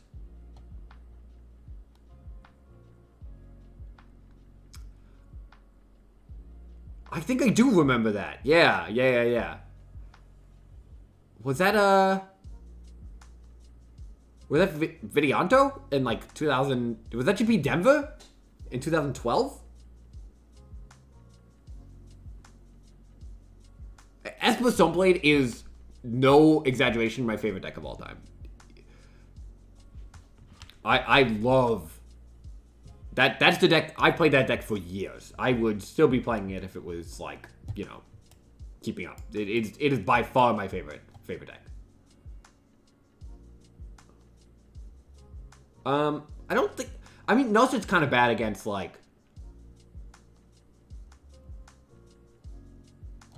Lingering Souls, right? I have Expressive Iteration, too. Yeah, I think that's fine. If it was Vus Jund, that was Vidianto. Yeah, I love that.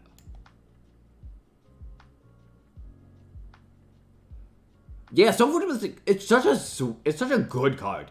It's fun, it's sweet. You know, it's powerful. It doesn't like exactly keep up with everything that's going on at times, but sometimes it's just exactly the fucking perfect card. I love it. I love Stoneforge. I'm gonna play this. I'll let them wait on me.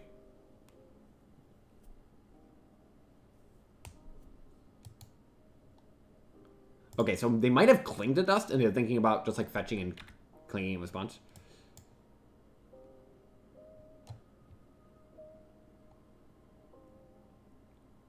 I could Daze that because Daze is going to lose value, but I think I'll just bolt it. Just so I can develop my mana. Forcible's not bad, honestly.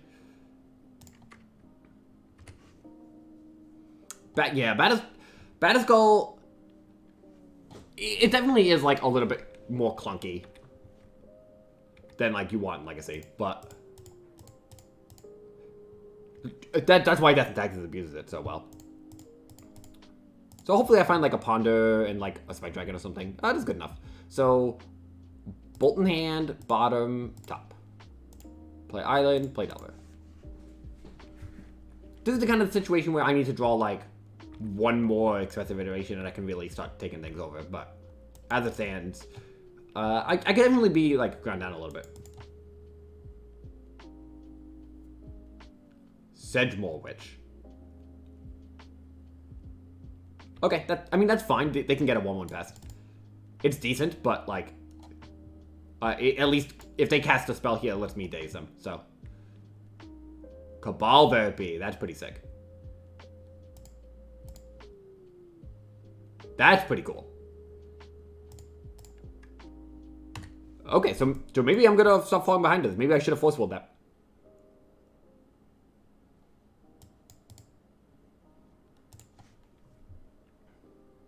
Because if they name Lightning Bolt, that's all good.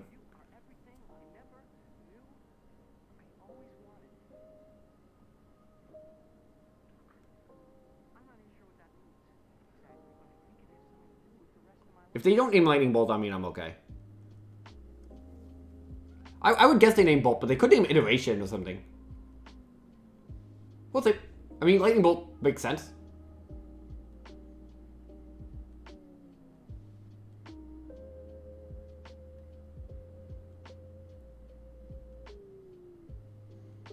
Ponder. Interesting name. Very interesting name. No way. Even if they name Lightning Bolt, there's no, like... I think the odds of people ghosting are, like, generally pretty low.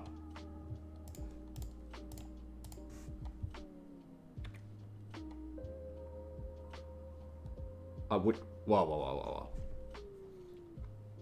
Okay. When this creature becomes a target of a spell and ability an opponent controls, counter it. Would I like to pay 3 to prevent what? It getting countered? Yes. Okay. Just making sure I knew how that worked.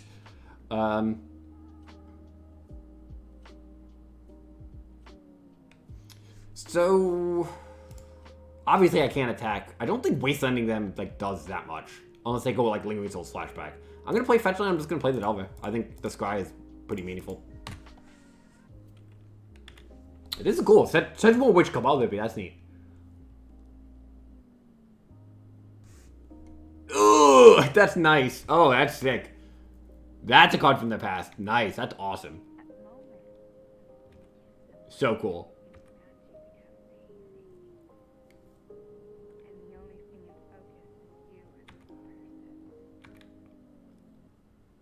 Yeah. Now it's gonna get rough.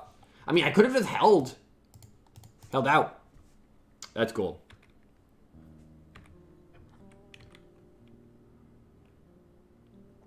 This is a cool looking deck my opponent has. I like it.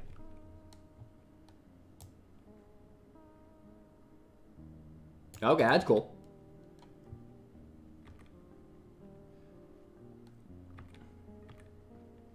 Okay, so maybe no Stoneforge, but it still seems good.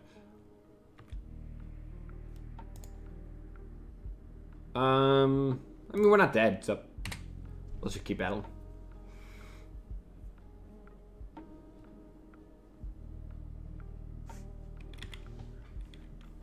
So Cabal Whip, we gotta keep that in mind. Yeah, this is cool. I like this.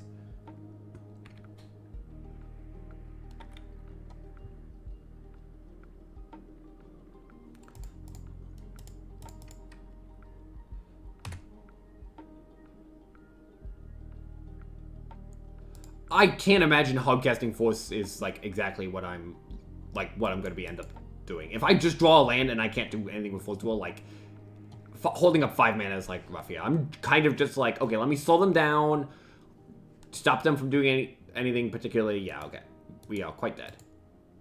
Cool, that was awesome. And it's just like not if I have to hold up Force Duel in this game, I'm gonna lose because I'm losing the board pretty hard. So. That was cool. That was cool. So let's see. Let's bring in Daze. Carcass didn't seem very good. I don't think I want Force. Nulset kind of seemed awkward because, like, it gets pressured, but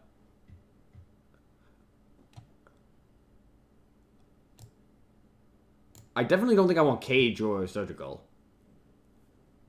I think I'd rather just have Nulset. Like, they can pressure it, but, like, if I'm just doing a good control roll, it can just be a 2-for-1. So, I'm okay with that. Just assume a little bit more of a slower stance.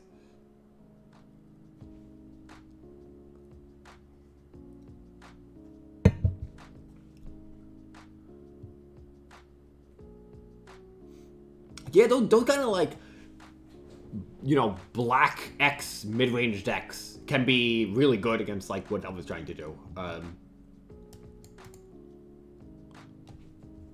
Yeah, that's sick.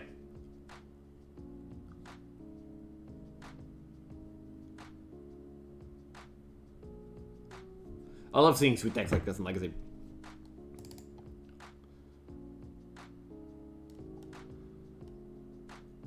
So we would have been much better off if I just forced the will. Well, I guess we would have been better off in 2 ways, and that's fine. I'm going to play around Zealous Persecution in the future, but if we held it over for potential Force the Will, or if we force the will to send more Witch. So,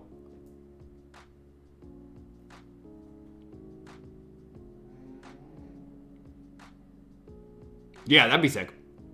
Yeah, that sounds cool.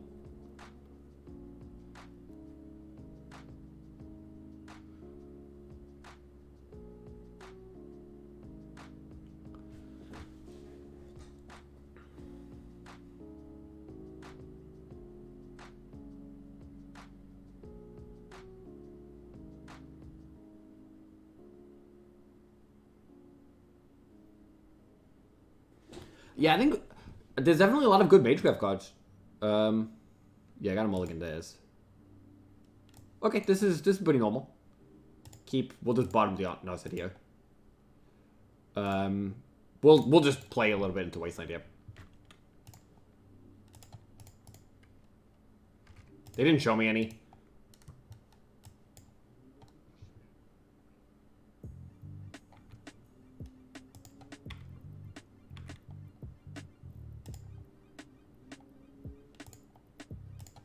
Play this.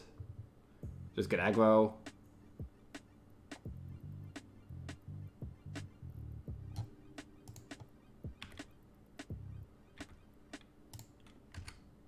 Well, let me not F6, because they could source splash with me.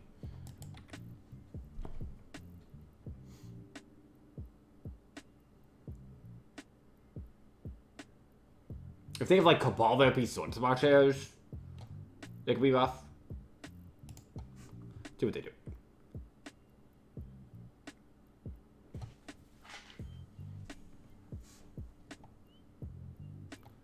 Sword Splashes that. I kind of just want a Daze Deck and a token.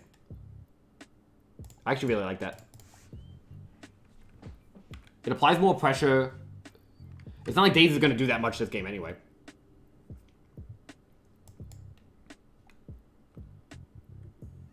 That's a lot of lightning bolts. I have to dodge a Cabal Therapy. If I do, though, I'm actually looking pretty decent. I'm a little concerned with, like, Lingering Souls, but...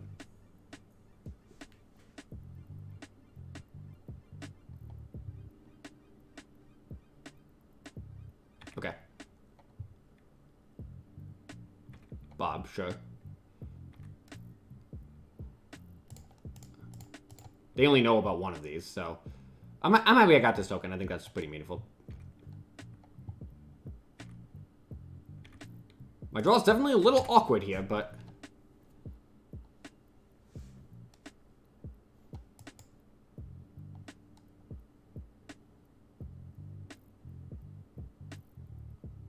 Sure.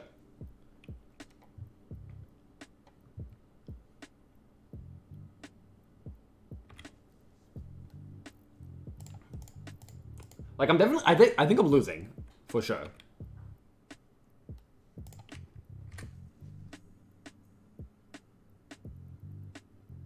Like, maybe keeping Narset there was going to be okay, but I don't think I was even close to, like, that being decent. Sedgemoor Witch. Okay. Well, definitely just going to bolt that.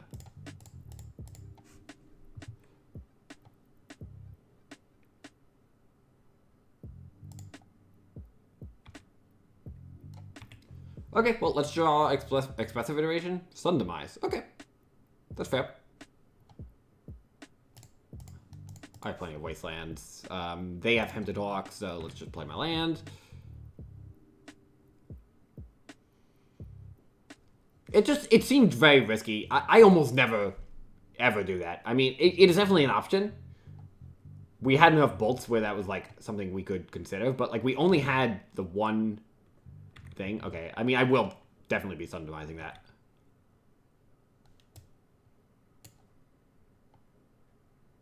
Okay, that's fine. That's good tech.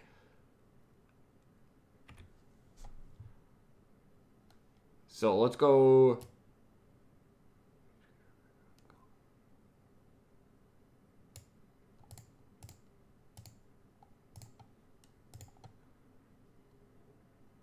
Choose a color, X damage to each creature of the chosen color. 1 damage. We'll hold this for Brainstorm, and we'll hope that we can top deck something before they do. I mean, we can't really beat a Lingering Souls. The problem is if they, like, miss on Bob for one time. I don't know. I'm so iffy on that line. I mean, maybe it's just like the play because we had so many bolts, but... Do they have Cabal Therapy? Cling to Dust. Okay.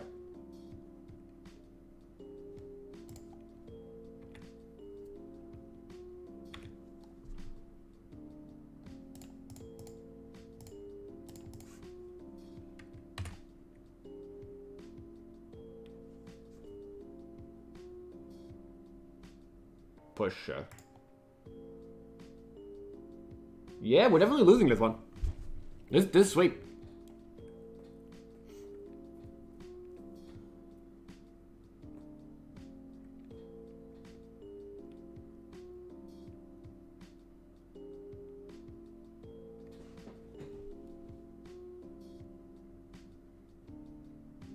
Yeah, I mean, it's super close, obviously. I just feel like in my, like, history of playing against our Confidant, games where I let it live, I'm less likely to win. Even with 3 bolts, you know? But...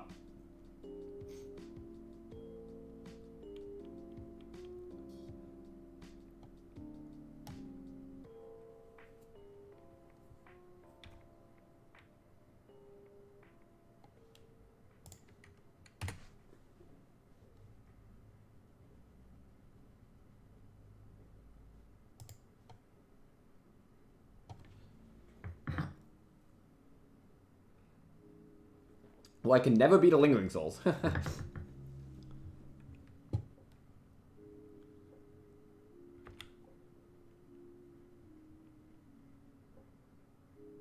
So I guess they're just gonna cling now?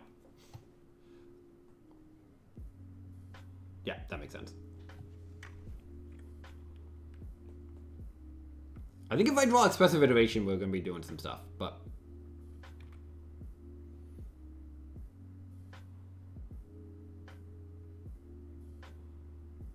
Bitter Blossom. That's a problem. Okay.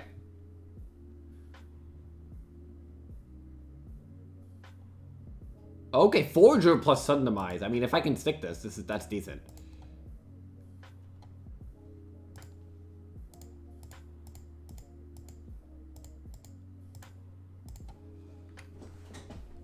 Like, it is not a guarantee that this is going to stick around, obviously, but...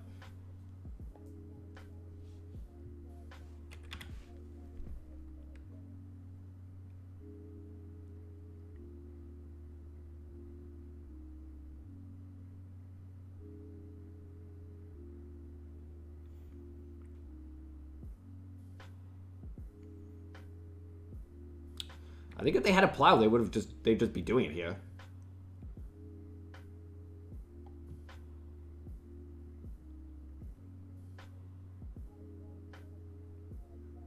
Forager is making this an interesting game.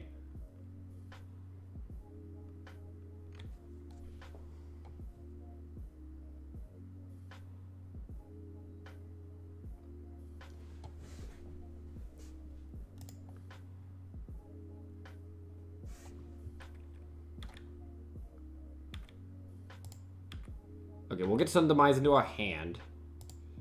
Hopefully they don't have, like, a discard spell. No chump.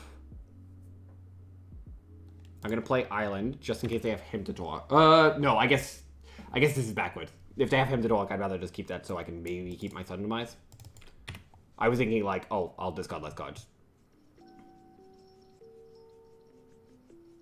I have a lot of cantrips left in my deck, too. I have a ridiculous amount of cantrips left in my deck. So...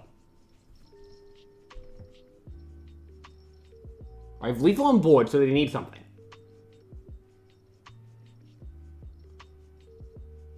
This has been an excellent match, by the way. This is, like, very, very Legacy. Like, very fair, cool Legacy interactions. So, I've been enjoying this. I'm focused because I'm really enjoying it. But I really like everything my opponent's doing.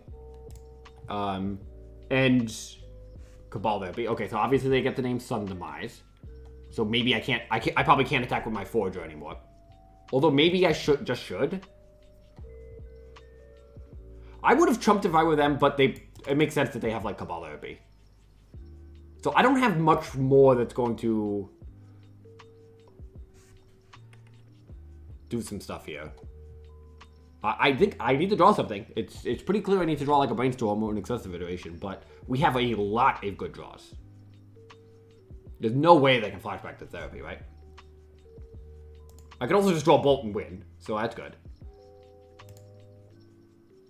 They get a free attack. So I have to hang back with the Forger. And then just hope they kind of whiff for a little bit until I can find, like, a Bolt or something to kind of close the door here. Delver. Okay. That at least gives me a Scry, which I don't hate.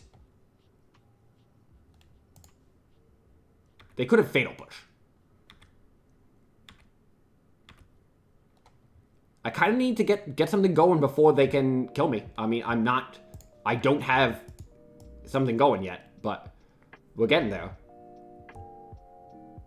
I'm very, very mindfully not wastelanding either because of Cling to Dust.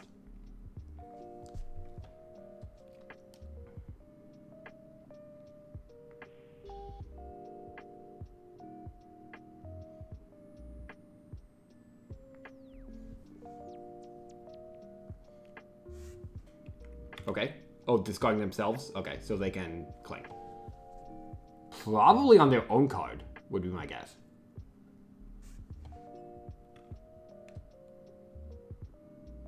Probably to gain 3? Yeah. That makes sense.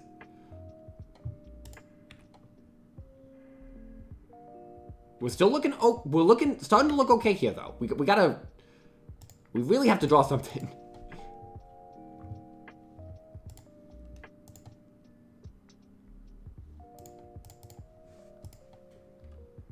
Obviously, I can't attack.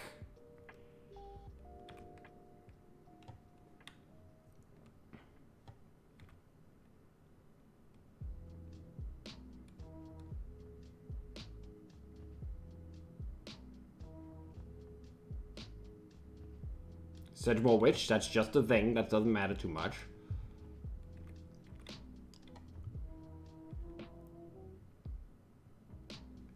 This attack makes sense.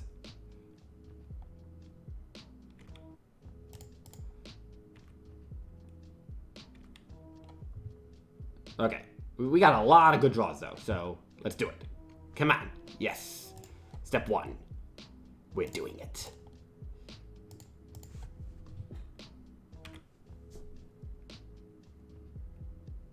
Yeah, these are good.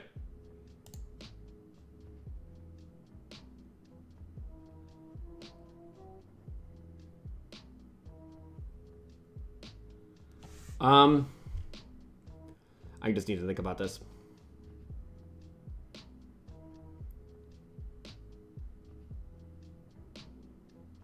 If I go Spike Dragon Ponder attack with everything,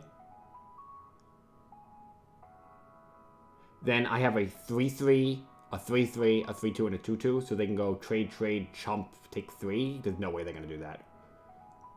They can go double block.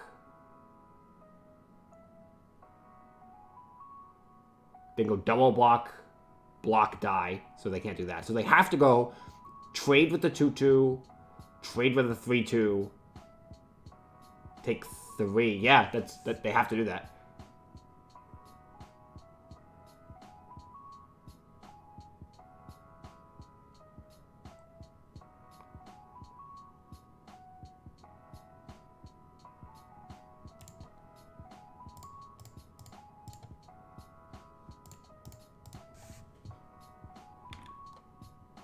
A Braid. That seems like it's probably close to good enough. But I have so many good draws just drawing a stupid Braid. Like, they're going to trade. I'll have some things. Yeah, I'm just going to shuffle. I have so many good draws. I think I can do better.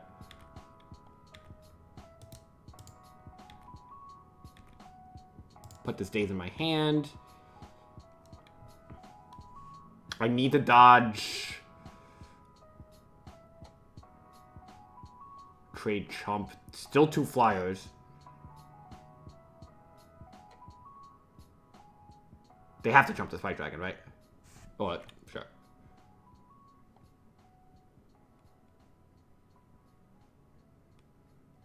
Okay, I will Wasteland here, though.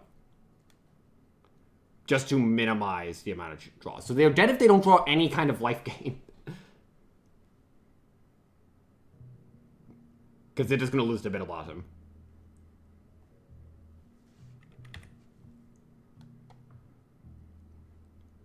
I can't really picture a world where they're able to...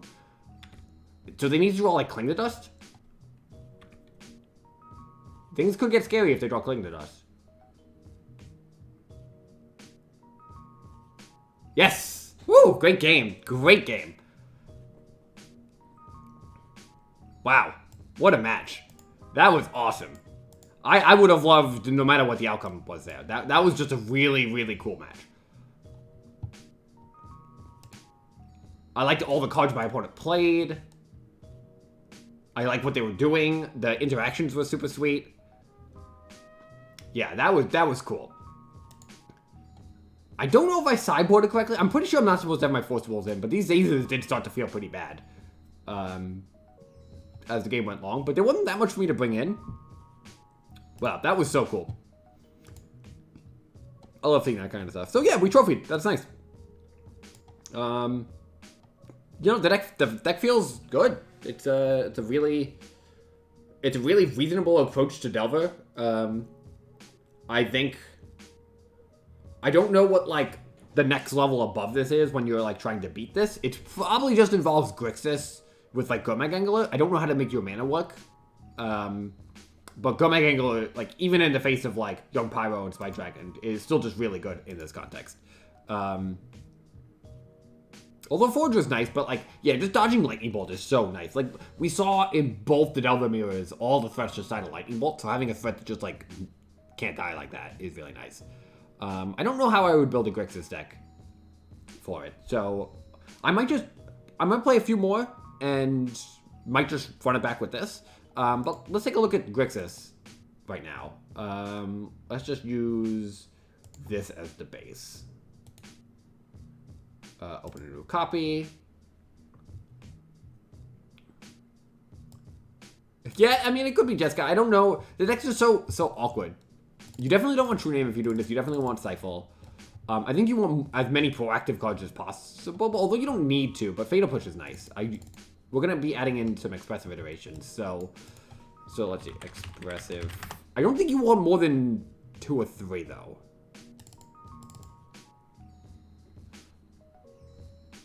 Spike Dragon was pretty impressive. I think Brazen Maw was just a little bit clunky, like when we're trying to do like a relatively lean thing. I don't think we want 3 Gurmag Anglers, because we are going to have like less cheap cards. 4 Iteration. Oh, interesting. What's your threat base look like? I'm thinking about Thoughtseize. Yeah, I am. I don't usually like playing Thoughtseize that much in my main decks of these decks, but...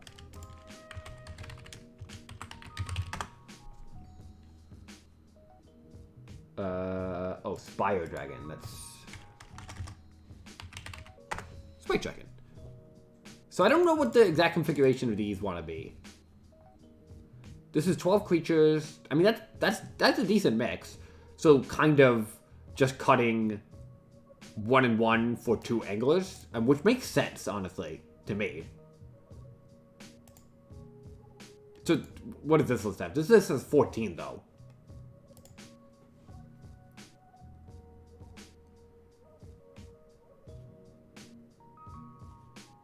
Yeah, I could see that. I mean, I'm in for that. So this is 13 creatures. I think I like the Lightning Bolt Fatal Push. I think we can cut a Force Negation too. We just have like less blue cards. And like, it doesn't do, it's like not that good. 1 Borrower. I could see trying, you know, just to stress test it. I don't really want to go up to 4, but I'm pretty happy to try 3 here. I kind of do want to try Thoughtseize though. Thoughtseize sounds pretty interesting. I don't know if the mana is actually going to be able to support this, but...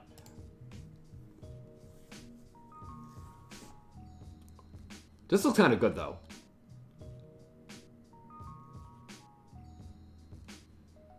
Yeah, I don't know about the mana. Well, let's look at the board for a second. Power Blast, Plague Engineer, I like.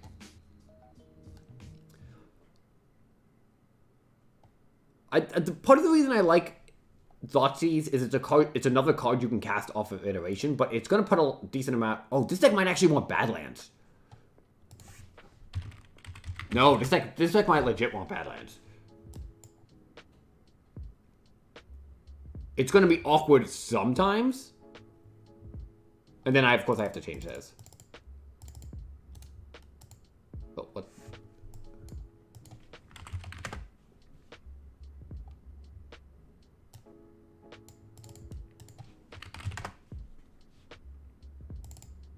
And so maybe 8 fetches. 19 lands. We get a Badlands in here. I mean, I really generally don't like Badlands in this approach, but I think if we're gonna have Thoughtseize, it starts to become a little bit better. This is kind of cool. I like that. I don't think we want Mystic Sanctuary then, which is a card that I was pretty pleased with. I think blue-red's getting to be a lot more popular, so I don't know if we need some merge. Brazen Borrower is interesting. I don't think we need Cold Ground Skirring because we have Expressive Iteration. 2 Plague Engineers. I kind of want to have, like, a Blazing Volley or something, like, in addition to the Plague Engineers. Like, a cheap spell. That makes sense. I'm okay cutting another set. I don't know if we need the Force Negation in the board. What else? Am I missing something obvious? I mean, I like Nolad. Yeah. I mean, I still definitely like Nolad.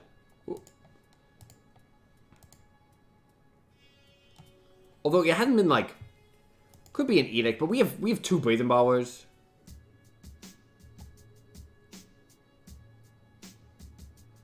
Well, we have 4 Bolt, 3 Pyroblast. Like, this isn't Sultai, right? So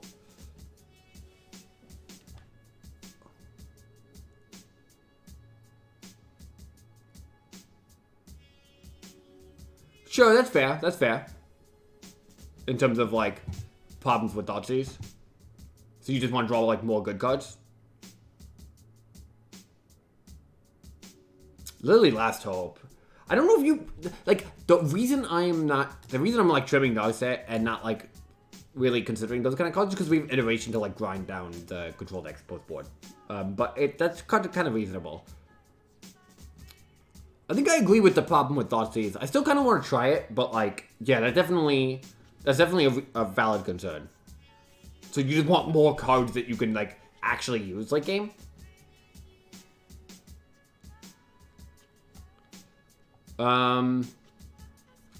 Could just play another Pyroblast. It's not, like, that bad. Maybe another Plague Engineer. Plague Engineer is just, like, really nice. There's a lot of X1 hate, but I think that's pretty reasonable. Okay, I think I'm willing to try this. I don't know. We're gonna see. The argument against Thoughtseize is certainly fresh in my mind. Blue-red splash. I mean, then I would cut Fatal Push Thoughtseize. So what would that look like? Cut these 4 cards, cut Badlands, play another Volk. And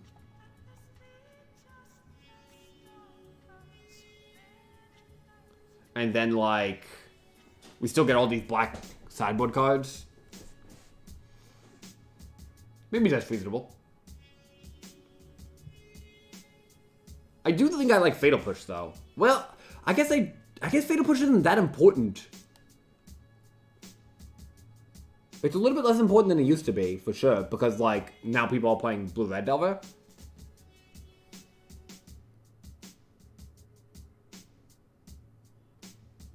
And then we just, like, cut Badlands, added a Volk. No, maybe just added a Fetch. That's probably fine. No, we probably do want a Volk. The sideboard looks good. We could main deck a Borrower. It does free up some space. Borrower was, like, such a crappy sideboard card. Okay, yeah, I think I'm getting talked off this Thoughtseize. Which, I mean, I didn't need much. I mean, I almost never play Thoughtseize in my, my Grixis Delver decks. So,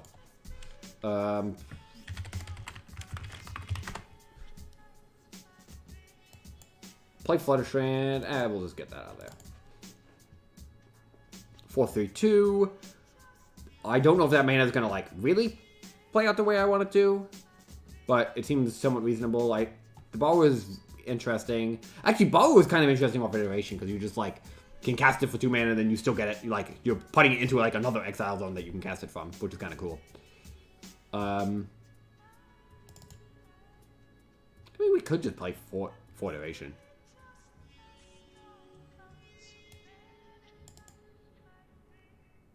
I mean, I could just have Force Negation.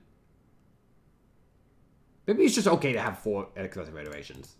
Maybe I'm just, like, being too, like, conservative on that front. Sure. Yeah, okay, I'm fine. I'm over that.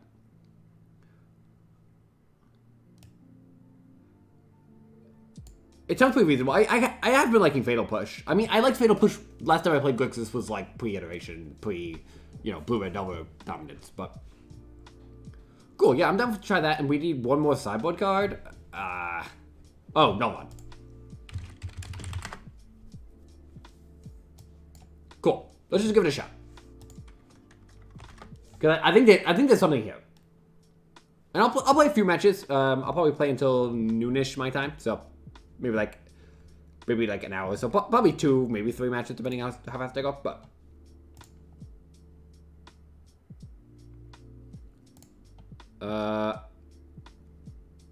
yeah, it's that one, right?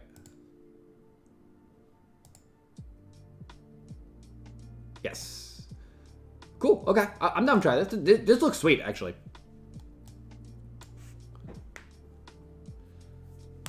I think Bug is more broken by the whale than Gomag Angler, but I really do like Angler in the mirror a lot, and it's also just a good card. Like, Gomag Angler is great. I mean, the whale has picked up in popularity because it is specifically very good in a lot of specific matchups, and also, like, it is just like a potent card. But a 1-mana 5/5 is nothing to mess with. You know, like, this is a real thing.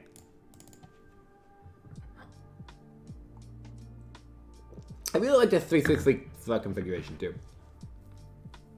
And I think one of the things I'm liking about Iteration is it does push you towards having cheaper threats. So, like, you don't play cards like True Name as much, and I like not playing 3 drops in my Delver deck if I can.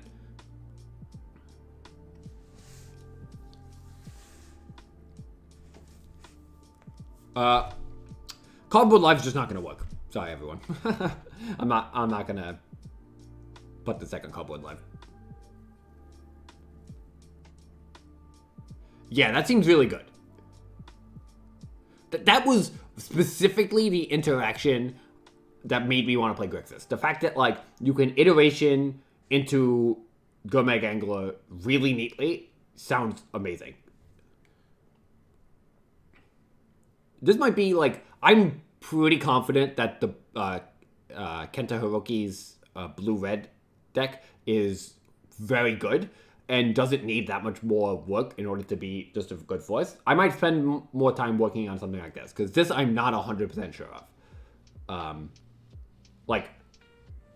I know this core is going to be a solid Delver core, but I don't know exactly what this list looks like. Like, Kenta's deck is, you know, within a couple of cards of just, like, being exactly what you want to do. So that's the kind of thing that can just, like, be picked up and be like, okay, I feel pretty confident in it. But well, did we change sex? This hand's a little awkward, obviously, but I am going to cast Brainstorm on turn 1, just to kind of get things out of there. This hand is less awkward against a Tundra deck, though, because, like, while it is clunky, we're not as likely to be punished for it. I would definitely bring in Plague Engineer for the mirror, no doubt.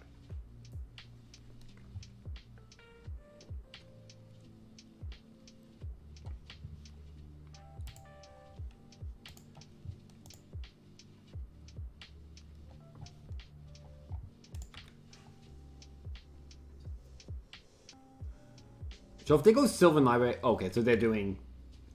Here we are again.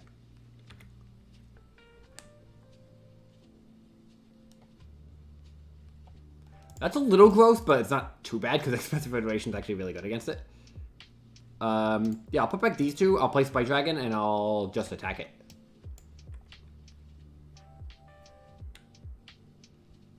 I don't mind them getting... They could get another card off it, but they'd have to sacrifice it. So that might be something they're thinking about.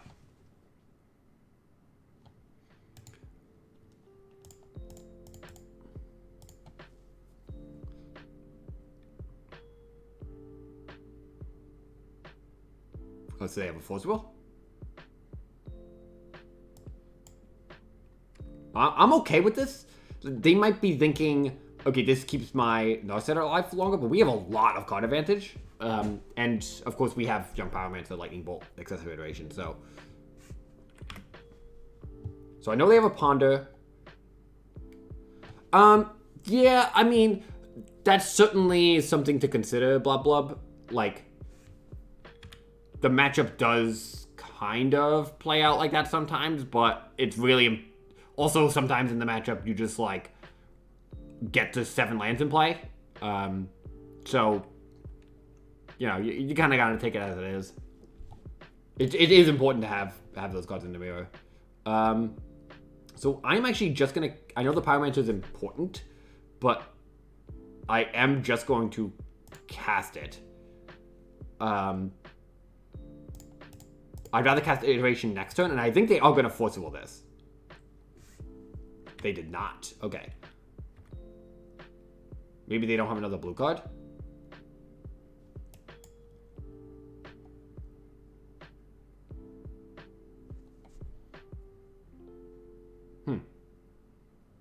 Interesting.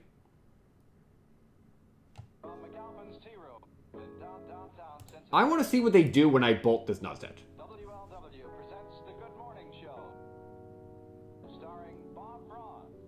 I am actually just going to daze this to get a token. So then I'm not going to bolt the thing. Because now the token can just attack the Narset. This actually works out quite well for me.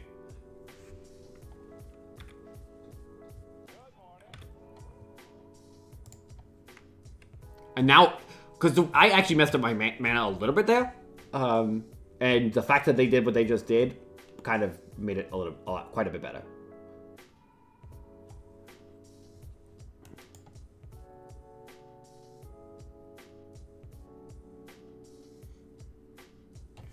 Because now I don't, like, feel like I have to cast this Lightning Bolt and Narset, because I can just attack it.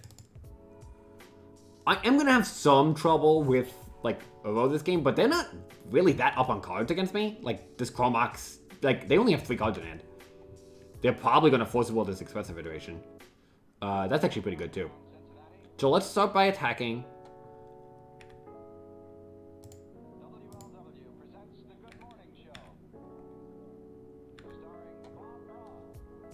And let's just go Expressive Iteration. They might Forcible this, because it is a draw 2.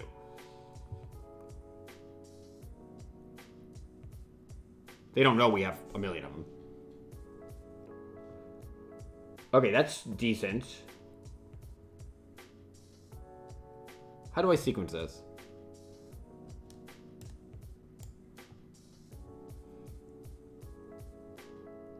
I'm pretty sure I want to shuffle, so I think I'm just going to go... Ponder in hand, and then it doesn't matter. Play that. Get an Underground Sea, and cast Ponder. Yo, beat that ass, Big D. Double Wasteland's actually kind of nice here. So, let's go Delver. Let's go like this, yep. Because now I can stop, like, brutal cards from resolving. And I'm going to go Wasteland into Wasteland. And next turn, I know I can put a card into my hand.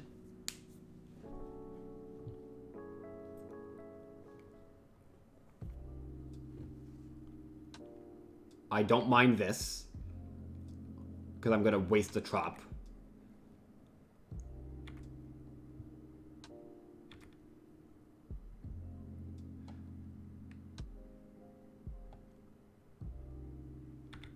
So So let's see what they do when I cast Expressive Iteration.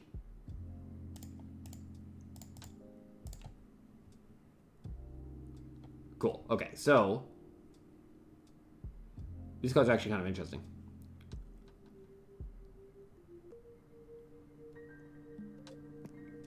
I think I'd rather have Brainstorm than Young Pyromancer, although Young Pyromancer is quite good.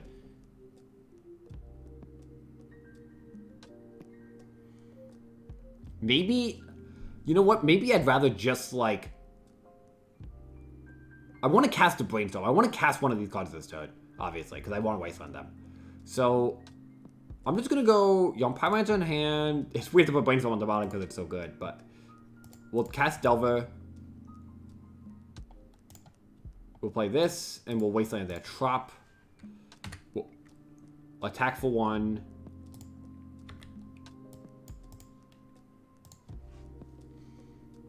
This is pretty good. There were a lot of ways I could have taken this game. I'm not sure I ended up... That's fine.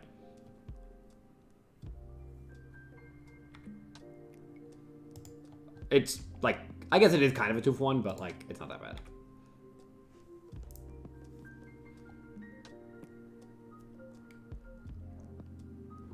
Choose to not shuffle. They have to have found a land then. No land.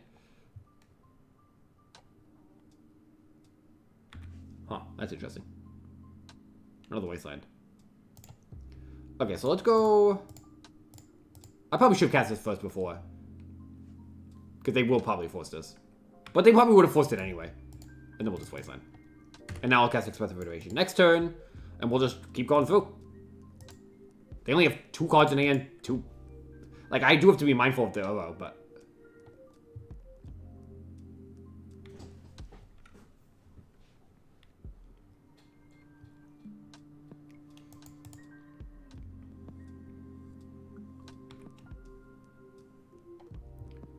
Okay, so let's cast Expressive Iteration. That's a good draw. Just because it's a blue card. So let's go... Brainstorm in hand, Force Wall on bottom, Delver. Play my land, because I can hard cast Force next turn, and we'll cast Delver.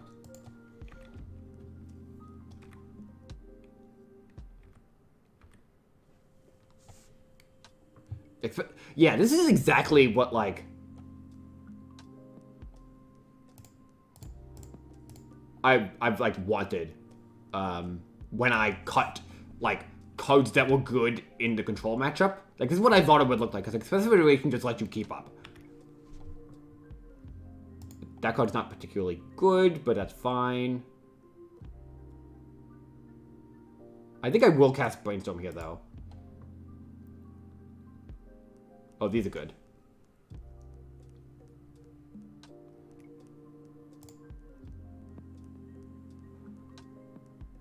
What are the odds that I need Fatal Push next turn?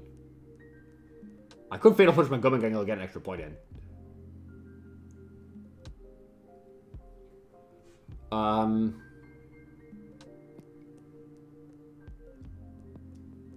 If I play Spike Dragon. But I might just go Force Wall, hold Spike Dragon plus stays. Yeah, that actually sounds good.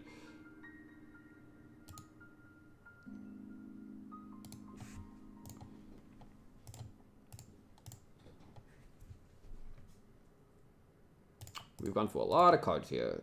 1, 2, 3, 4, 5, 6. This is looking good.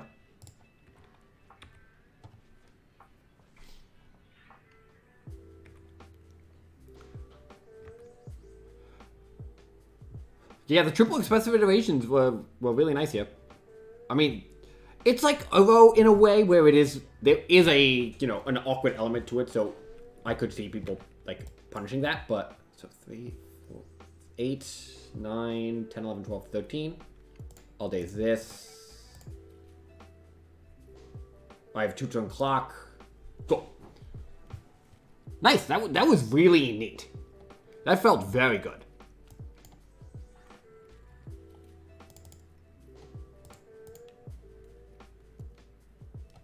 So let's go...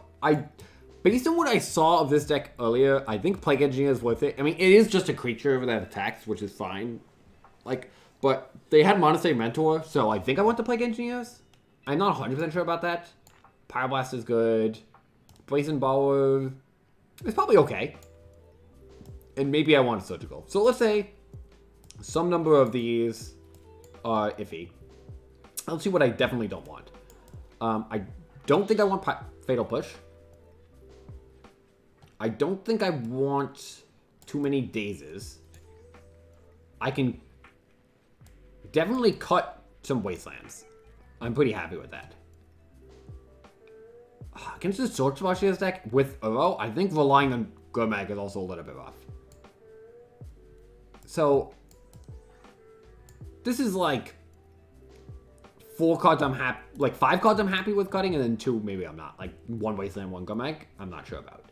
The question is, I think I don't need all these Plague Engineers, because it's not like they're that heavy on that kind of effect. But I do want it for the Mentor. And Brazen Borrower just kind of looks mediocre. I mean, it's just like a card I can play. Cards I can play are fine. I already have one. I don't think I need to bring it in a second.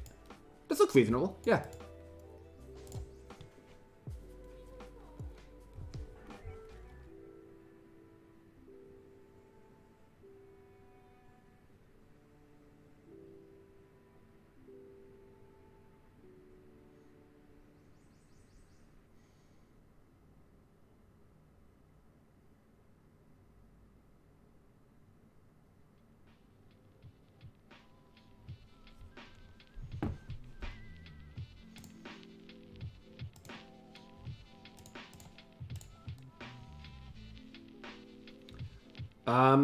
Yep, this is a good hand.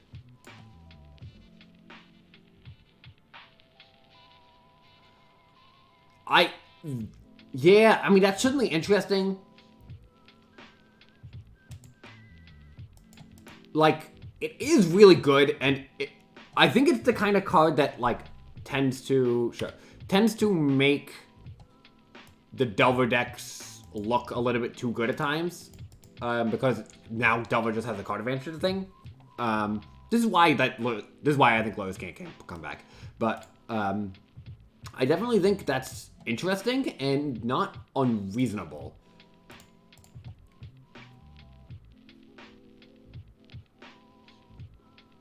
Yeah, it's very good.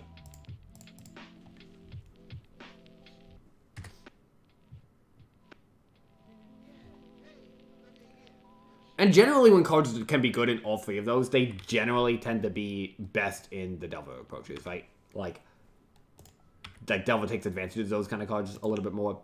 I'm going to attack. I'll plan on Lightning Bolting a Quaddle. I'm okay with that.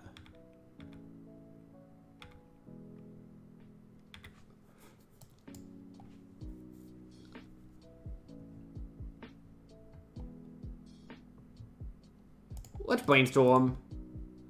I'm not super offended with any of this yet. I don't think I need this Bolt. I think I like the land. And I'll reveal a brainstorm. So then we'll have double force. Yep, that's fine.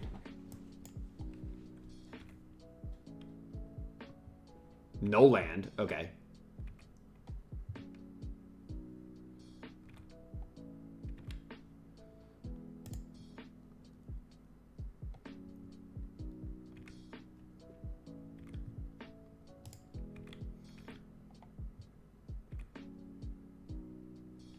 So they showed me a Flusterstorm off the Abundant Harvest. I don't know if they have one. The question is, do I force to protect this Young Pyromancer if they, like, plow it?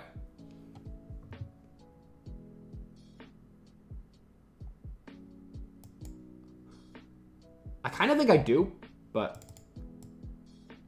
They are forcible? Okay.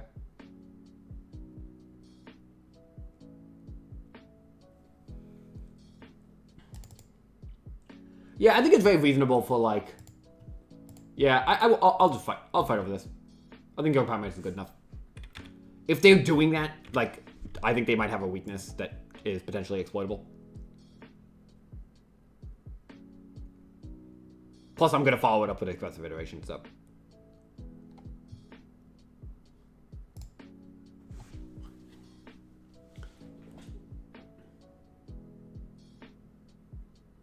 I mean, so this is another thing, too. obviously Expressive Iteration is better than Light Up the Stage, but it is interesting that Expressive Iteration is starting to kind of take shape, and Light Up the Stage hasn't seen any play over the past 2 years since, like, basically I won the Open. I wonder if Light Up the Stage should have been played a little bit more than Zero. I think it's better than Of One Mind in this kind of deck, and it definitely gives these decks. Obviously, it's worse. I am not arguing that Expressive Iteration is it is better than Light Up the Stage strictly, but the fact that like these kind of cards. Okay, let's just go in on this. It's interesting that they forced my Young Power to when they had that, but they might not have had that. Oh, well, I would have let it resolve, but... Okay, let's see if we can recoup some of this card loss. Well, not in a particularly meaningful way. Okay, so I could lose to a Terminus for sure.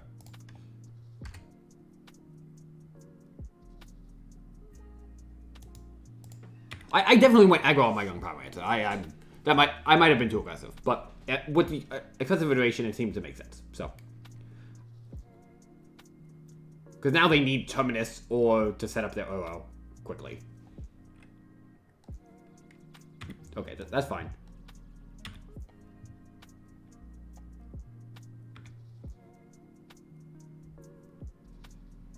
Okay, so we're just gonna cast Plague Engineer, and then we'll attack everything into the Mentor.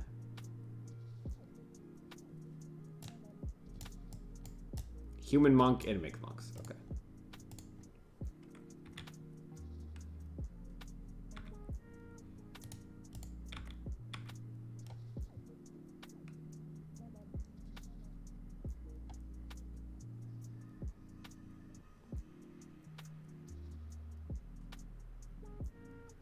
So they take 5. I need to make sure that I can beat the Uro.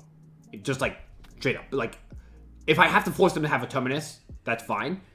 I just need to make sure I don't lose to the thing that's on board. You know what I mean? Like, so next turn they can cast Uro by fetching. They'll go to 9. I attack with everything. They block here, they take 5. So I need to, if I play the Gomeg Angler, they block that. They take 1, 2, 3, 4, 5, 6, 7. I think that gives me the best chance to handle it. So I'm just going to play the Angler.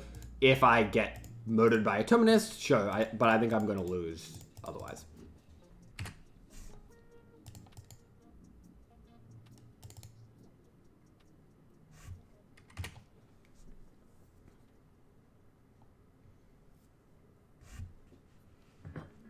And if I draw nothing, then, Sylvie. It just feels like a row, though.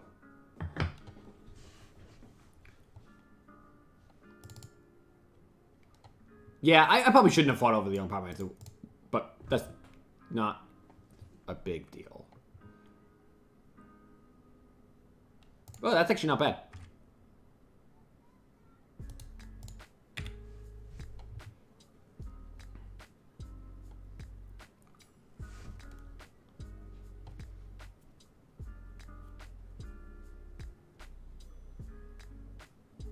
Six spells in hand, which is a little rough.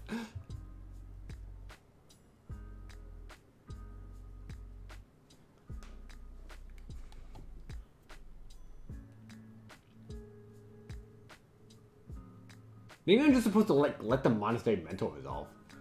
No, I'm probably just supposed to let the Young Power Answer go. Have double force, double iteration, brainstorm. That makes sense.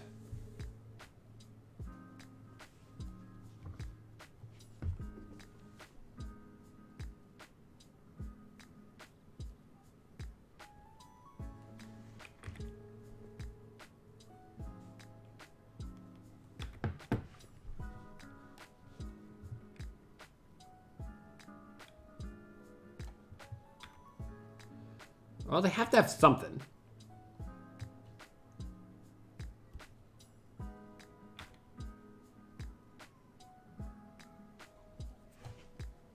Not gonna force a Ponder.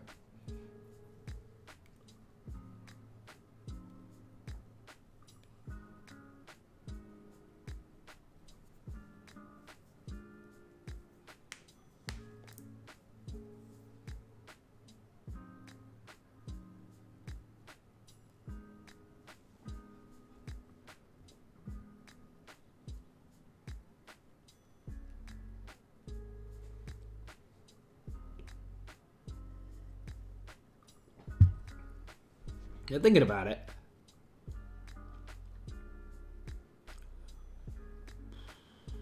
They're dead to Delver plus any of the other two creatures, so they need an answer to Delver specifically.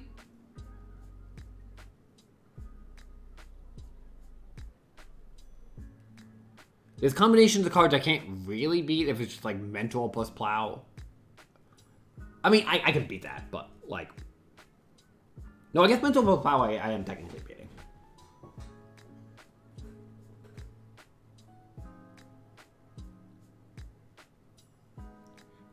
Plow plus Veil or something is a little awkward. Choose to not shuffle.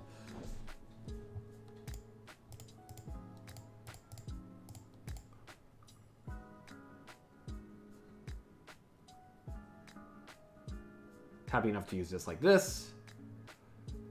If they force to go up to 7, they need a little bit more.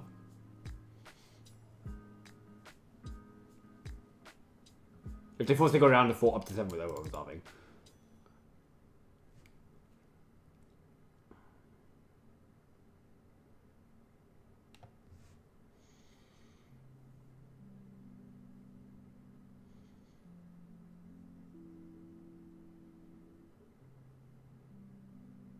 Oh, nice.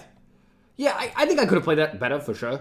I think the Young Power Manager thing, like, there was something to be said about having an aggressive stance against a deck with a rogue just to make sure you're getting under them and force them to do some very specific things, which is kind of how to play this out, but I was at the behest of their deck a little bit too much because of what I did. So, like, they could have had the answers. And I forced myself in a situation where I didn't actually have much in the way of, like, tactical decision making, you know? Like, I got a little, my iteration was a little bit bad. You know, I kind of had to just work with what I had. So I didn't have a lot of, like, way I can apply strategy beyond that. But nevertheless, it worked out. The deck felt good. I'm happy with it. We're gonna get one more. I think that's all I can take for now. But yeah, again, thanks everybody for checking this out. This has been fun. You know, my schedule's just been kind of weird and hard to fit in streaming, but I do like streaming, and it's been fun, and I really appreciate everybody coming out to, you know, say hey and chat about the format and the decks and stuff. I think we had some good healthy discussion, and I think there's some good healthy discussion to be had, so it's good. Thanks everyone, appreciate it.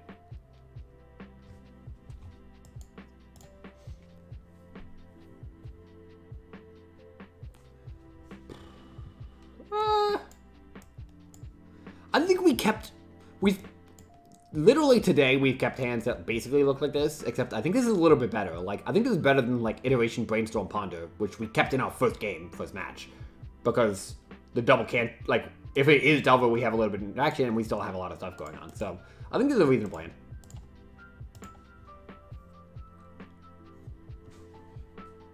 I mean, we could just lose the Chalice to one combo, but it doesn't look like we're going to be doing that. Spike Dragon's not bad. So let's go Ponder. Looking for like Brainstorm, Force of Will maybe? Expressive Iteration. Yeah, I like these.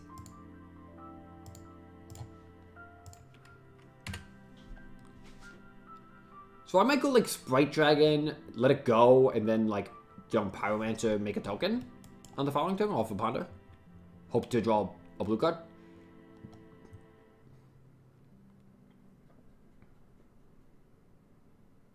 Did they mulligan? They did. Okay.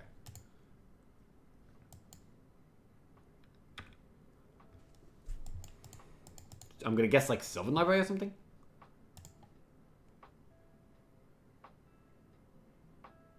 Oh, just double fetch. I don't really want to attack into an Ice Quaddle though. I'll wait one turn. I don't know if I like it, but I really don't want to like attack into Ice Quaddle and then have to force will, because that would be a really bad trade for me. I want to trade my Lightning Bolts with the Quaddles, not the... Yeah. Well, now I don't have to like Ponder next turn. Now I can just like jump Pyro, hold up Bolt. Because Bolt's my worst card in the matchup for sure, because it trades with like the smallest number of cards and doesn't apply that much pressure. So I really want to make sure I'm trading my worst card for one of their pretty good cards. Force Duel is one of my better cards, of course, because it trades with everything.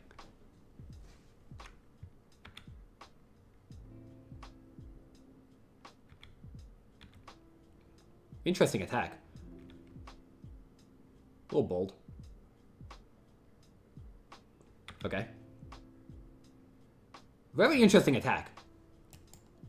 Like, I'm certainly the aggressor, right? Like, these decks play Sprite Dragon.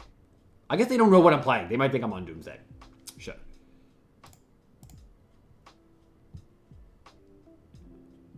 I usually just assume people know what I'm playing, but that is not technically always true. That's actually good as like a force card. So let's go Wasteland, Young Pyro, and we'll get a Potter.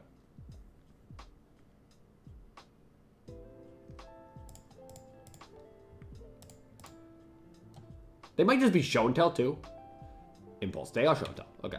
So we're gonna look for another Force of Will. Force of Will plus Expressive Iteration would be pretty much perfect. I wouldn't hate a Daze. I mean, we could just lose. Just like one Force of Will is not enough.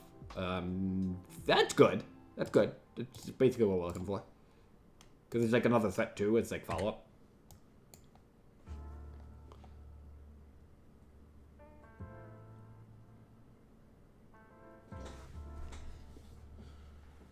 Oh, God. Oh, nice to stretch. Sure. All yours.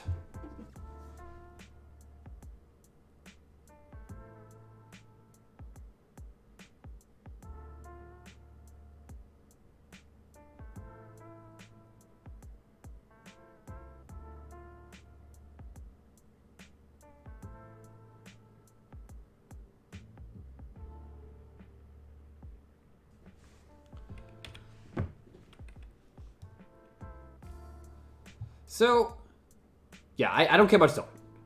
Again, I'm very light on answering Sylvan in general. I don't think I need these Delvers. I think what I'm going to do is I'm just going to, like, Sprite Dragon. These decks don't usually play Spell Pierce and Flusterstorm. I think it's usually, like, Veil Summer these days. So, I think I'm just cool with, like, Sprite Dragon, Bolt, and just attack with double, and I'll have double force up.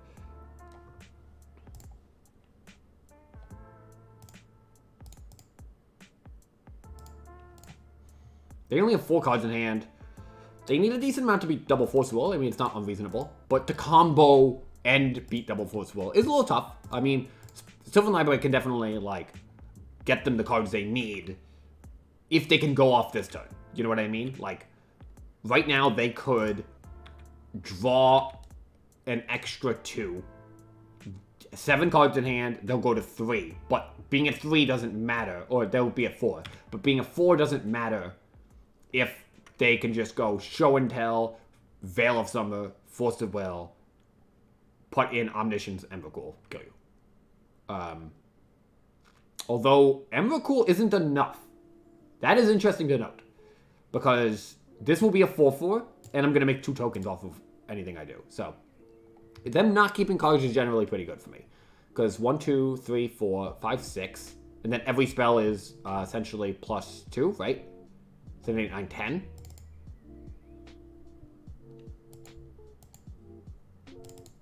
And it's just a normal Delver kind of thing. Like, I've been citing out Expressive Iteration in this matchup when I've played it.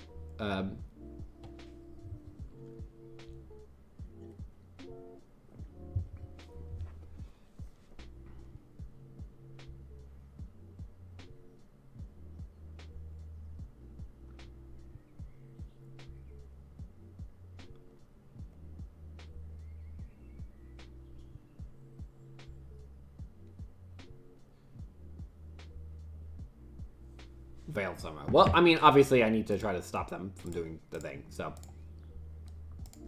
this is my best way to stop them. So if they have this plus Force of Will, it's not enough, because then they're just putting in Emrakul, because they only have so many cards, right? Like, if they go Force Blue card, Show and Tell Emrakul, that's not enough to beat me. So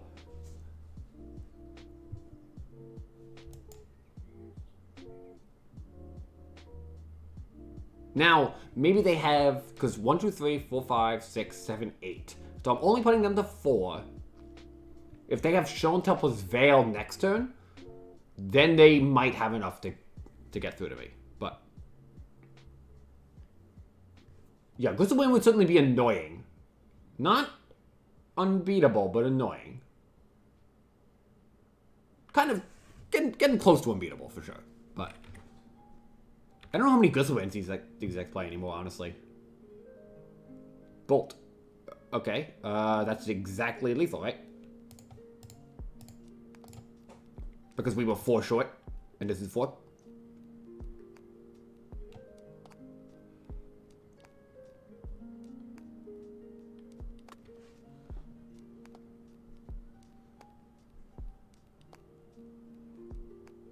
Cool. Nice. I mean, that's, this deck can be, their deck can be scary for Delver because they can play kind of different roles and they can kind of grind a little bit more. But they are clunkier, so you can kind of abuse that. I generally find the Sneak and Show matchup to be scarier for me. Like, I think people generally suggest that, like, the 3 decks that Delver is really good against are 3 decks that I tend to have trouble with, which are, like, Tess. I find Tess to be challenging. Doomsday. Doomsday is a very intense game. Like, I know why they say it's tough, but, like, I lose those a fair amount of time. And Sneak and Show. Like, Sneak and Show, I don't... They're very scary decks. They can do a lot of very powerful things. So, okay, so I want to bring in these for sure. I have been liking Surgical just because not only do they have Show and Tell as their primary thing, but their alternate win con is generally Uro. So, like, it's kind of like twofold. And nothing else really does much. I mean, Brazen Ball, maybe? Maybe? Not really, though. But I certainly don't like some amount of my removal. I don't like my Wastelands. And I don't think I need to flood on threat, so I can do something like this. And at that point, maybe Brazen Ball is just better than... No, I like Brazen Ball a little less, because they do have Ice and Quaddle as their thing. And I still want some of them both Bolts for Ice and Quaddles. Cool. Let's see how this plays out.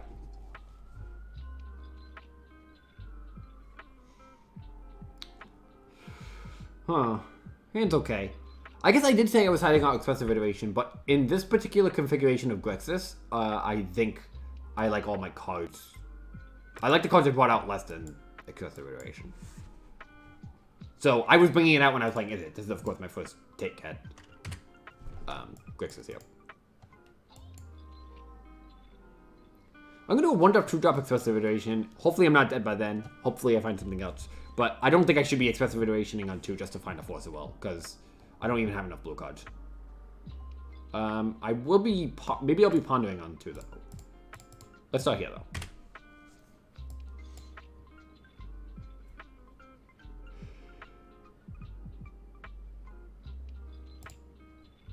I like dazing here. I know Daze can hit a Show and Tell, but they can play a little bit slowly, and this Daze smells a tiny bit like weakness to me. I mean, maybe it's not, but sure. So now I'm exactly pondering into... They have to show me Defense Grid before I bring in Defense Grid. I mean, Upgrade.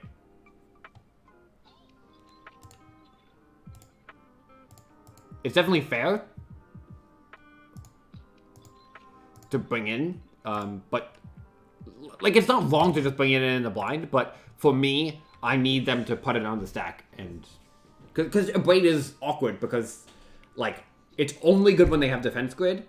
So even in the world where they bring in Defense Grid and you bring in a braid, you might not have it, and you might have to force will the thing still. But in the situation where they didn't bring in Defense Grid and you have a braid in your deck, it's really devastating, I think. So yeah, that's where I'm at with that. So we'll play this. We'll attack. If they play the Quaddle, I'll just bolt it. I do plan on pondering.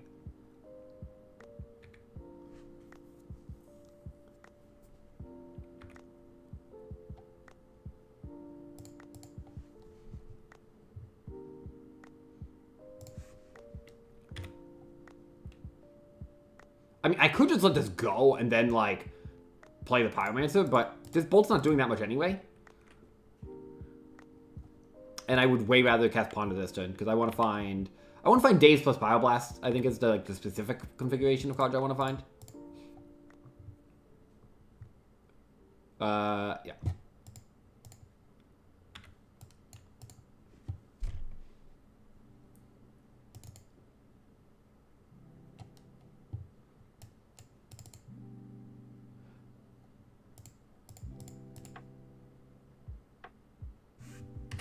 Sure.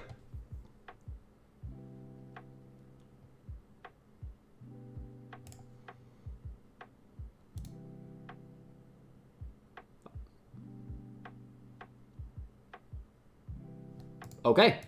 We play. We play on. Nice. Okay. If I find a Pyroblast, that'd be amazing. I mean, maybe they have a Force of Will, but...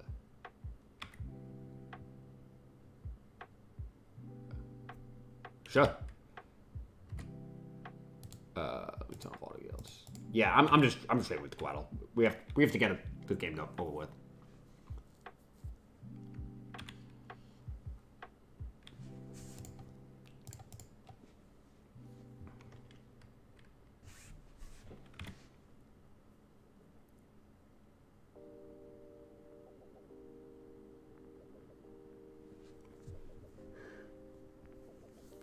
Might have been too aggressive to Daze to Brainstorm early. That was one of the decisions that certainly could make a difference. If they get like shared summon, they'll just concede. Yeah, okay. I'll force them to show me. It's gonna take 1 second.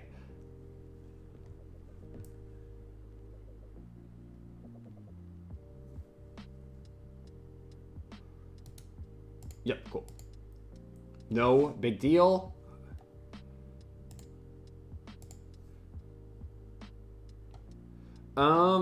They didn't show me defense grid. So I don't want to bring that in. I like the surgical. I like the bolt. Wasteland seemed reasonable. Yep. I like the configuration. Looks good.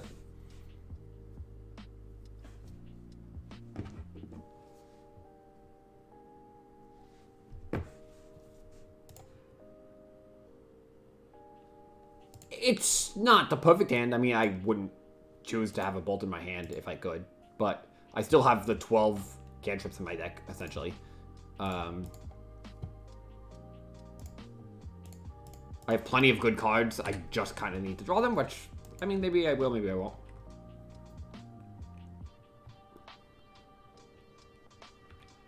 Again, they are a little clunkier. They're trying to set up something a little bit more, like, more involved than Sneak and Show. So an aggressive start can definitely, you know, punish them. And Sylvan Library just, like, doesn't matter at all to me.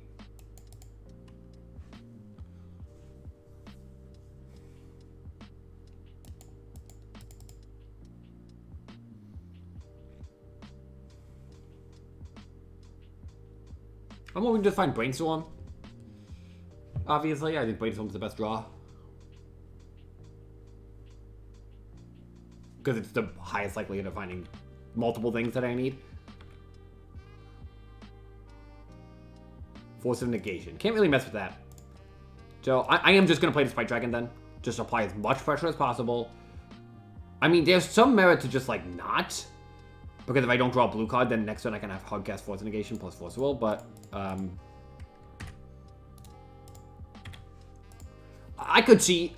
We'll see how the game plays out. I could see that being a little bit aggressive, a little bit greedy. But I think, for the most part, it's going to work out. We'll see.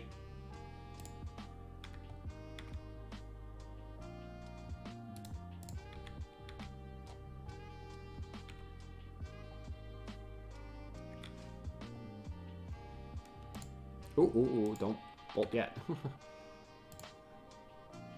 I'll wait for them to block, because it's actually more damage to just bolt them.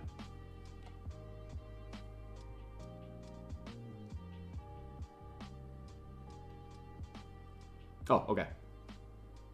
I think I'll still just do this. Pressure is good. Okay, so they need Show and Tell plus Force of Will. Plus something really good. Which That's a reasonable ask on turn 3 for them.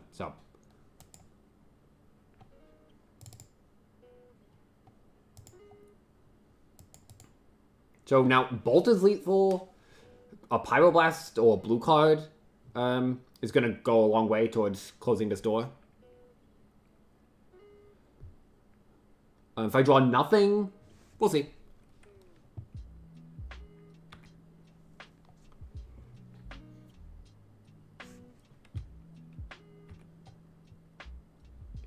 Yeah, definitely. Pyroblast, cool. So we'll play this. We'll attack. We have 2 counterspells. I guess it would be better for me to have a... No, this is why I like casting the Spike Dragon. Like, it's ostensibly a little bit better to have, like, Force Pitch Spike Dragon, Hardcast Force Negation, Hardcast Pyroblast, but it cut a fair amount of time off the clock. I mean, 2 turns, right?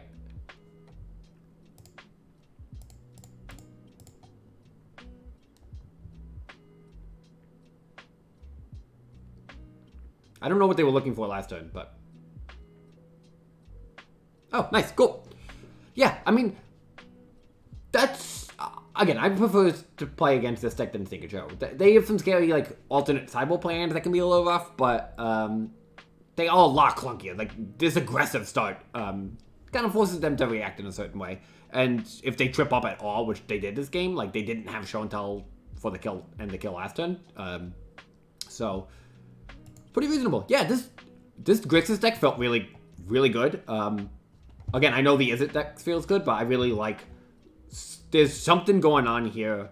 I don't know what the proper configuration is. Maybe it is just for Expressive Iteration. It is a very reasonable card.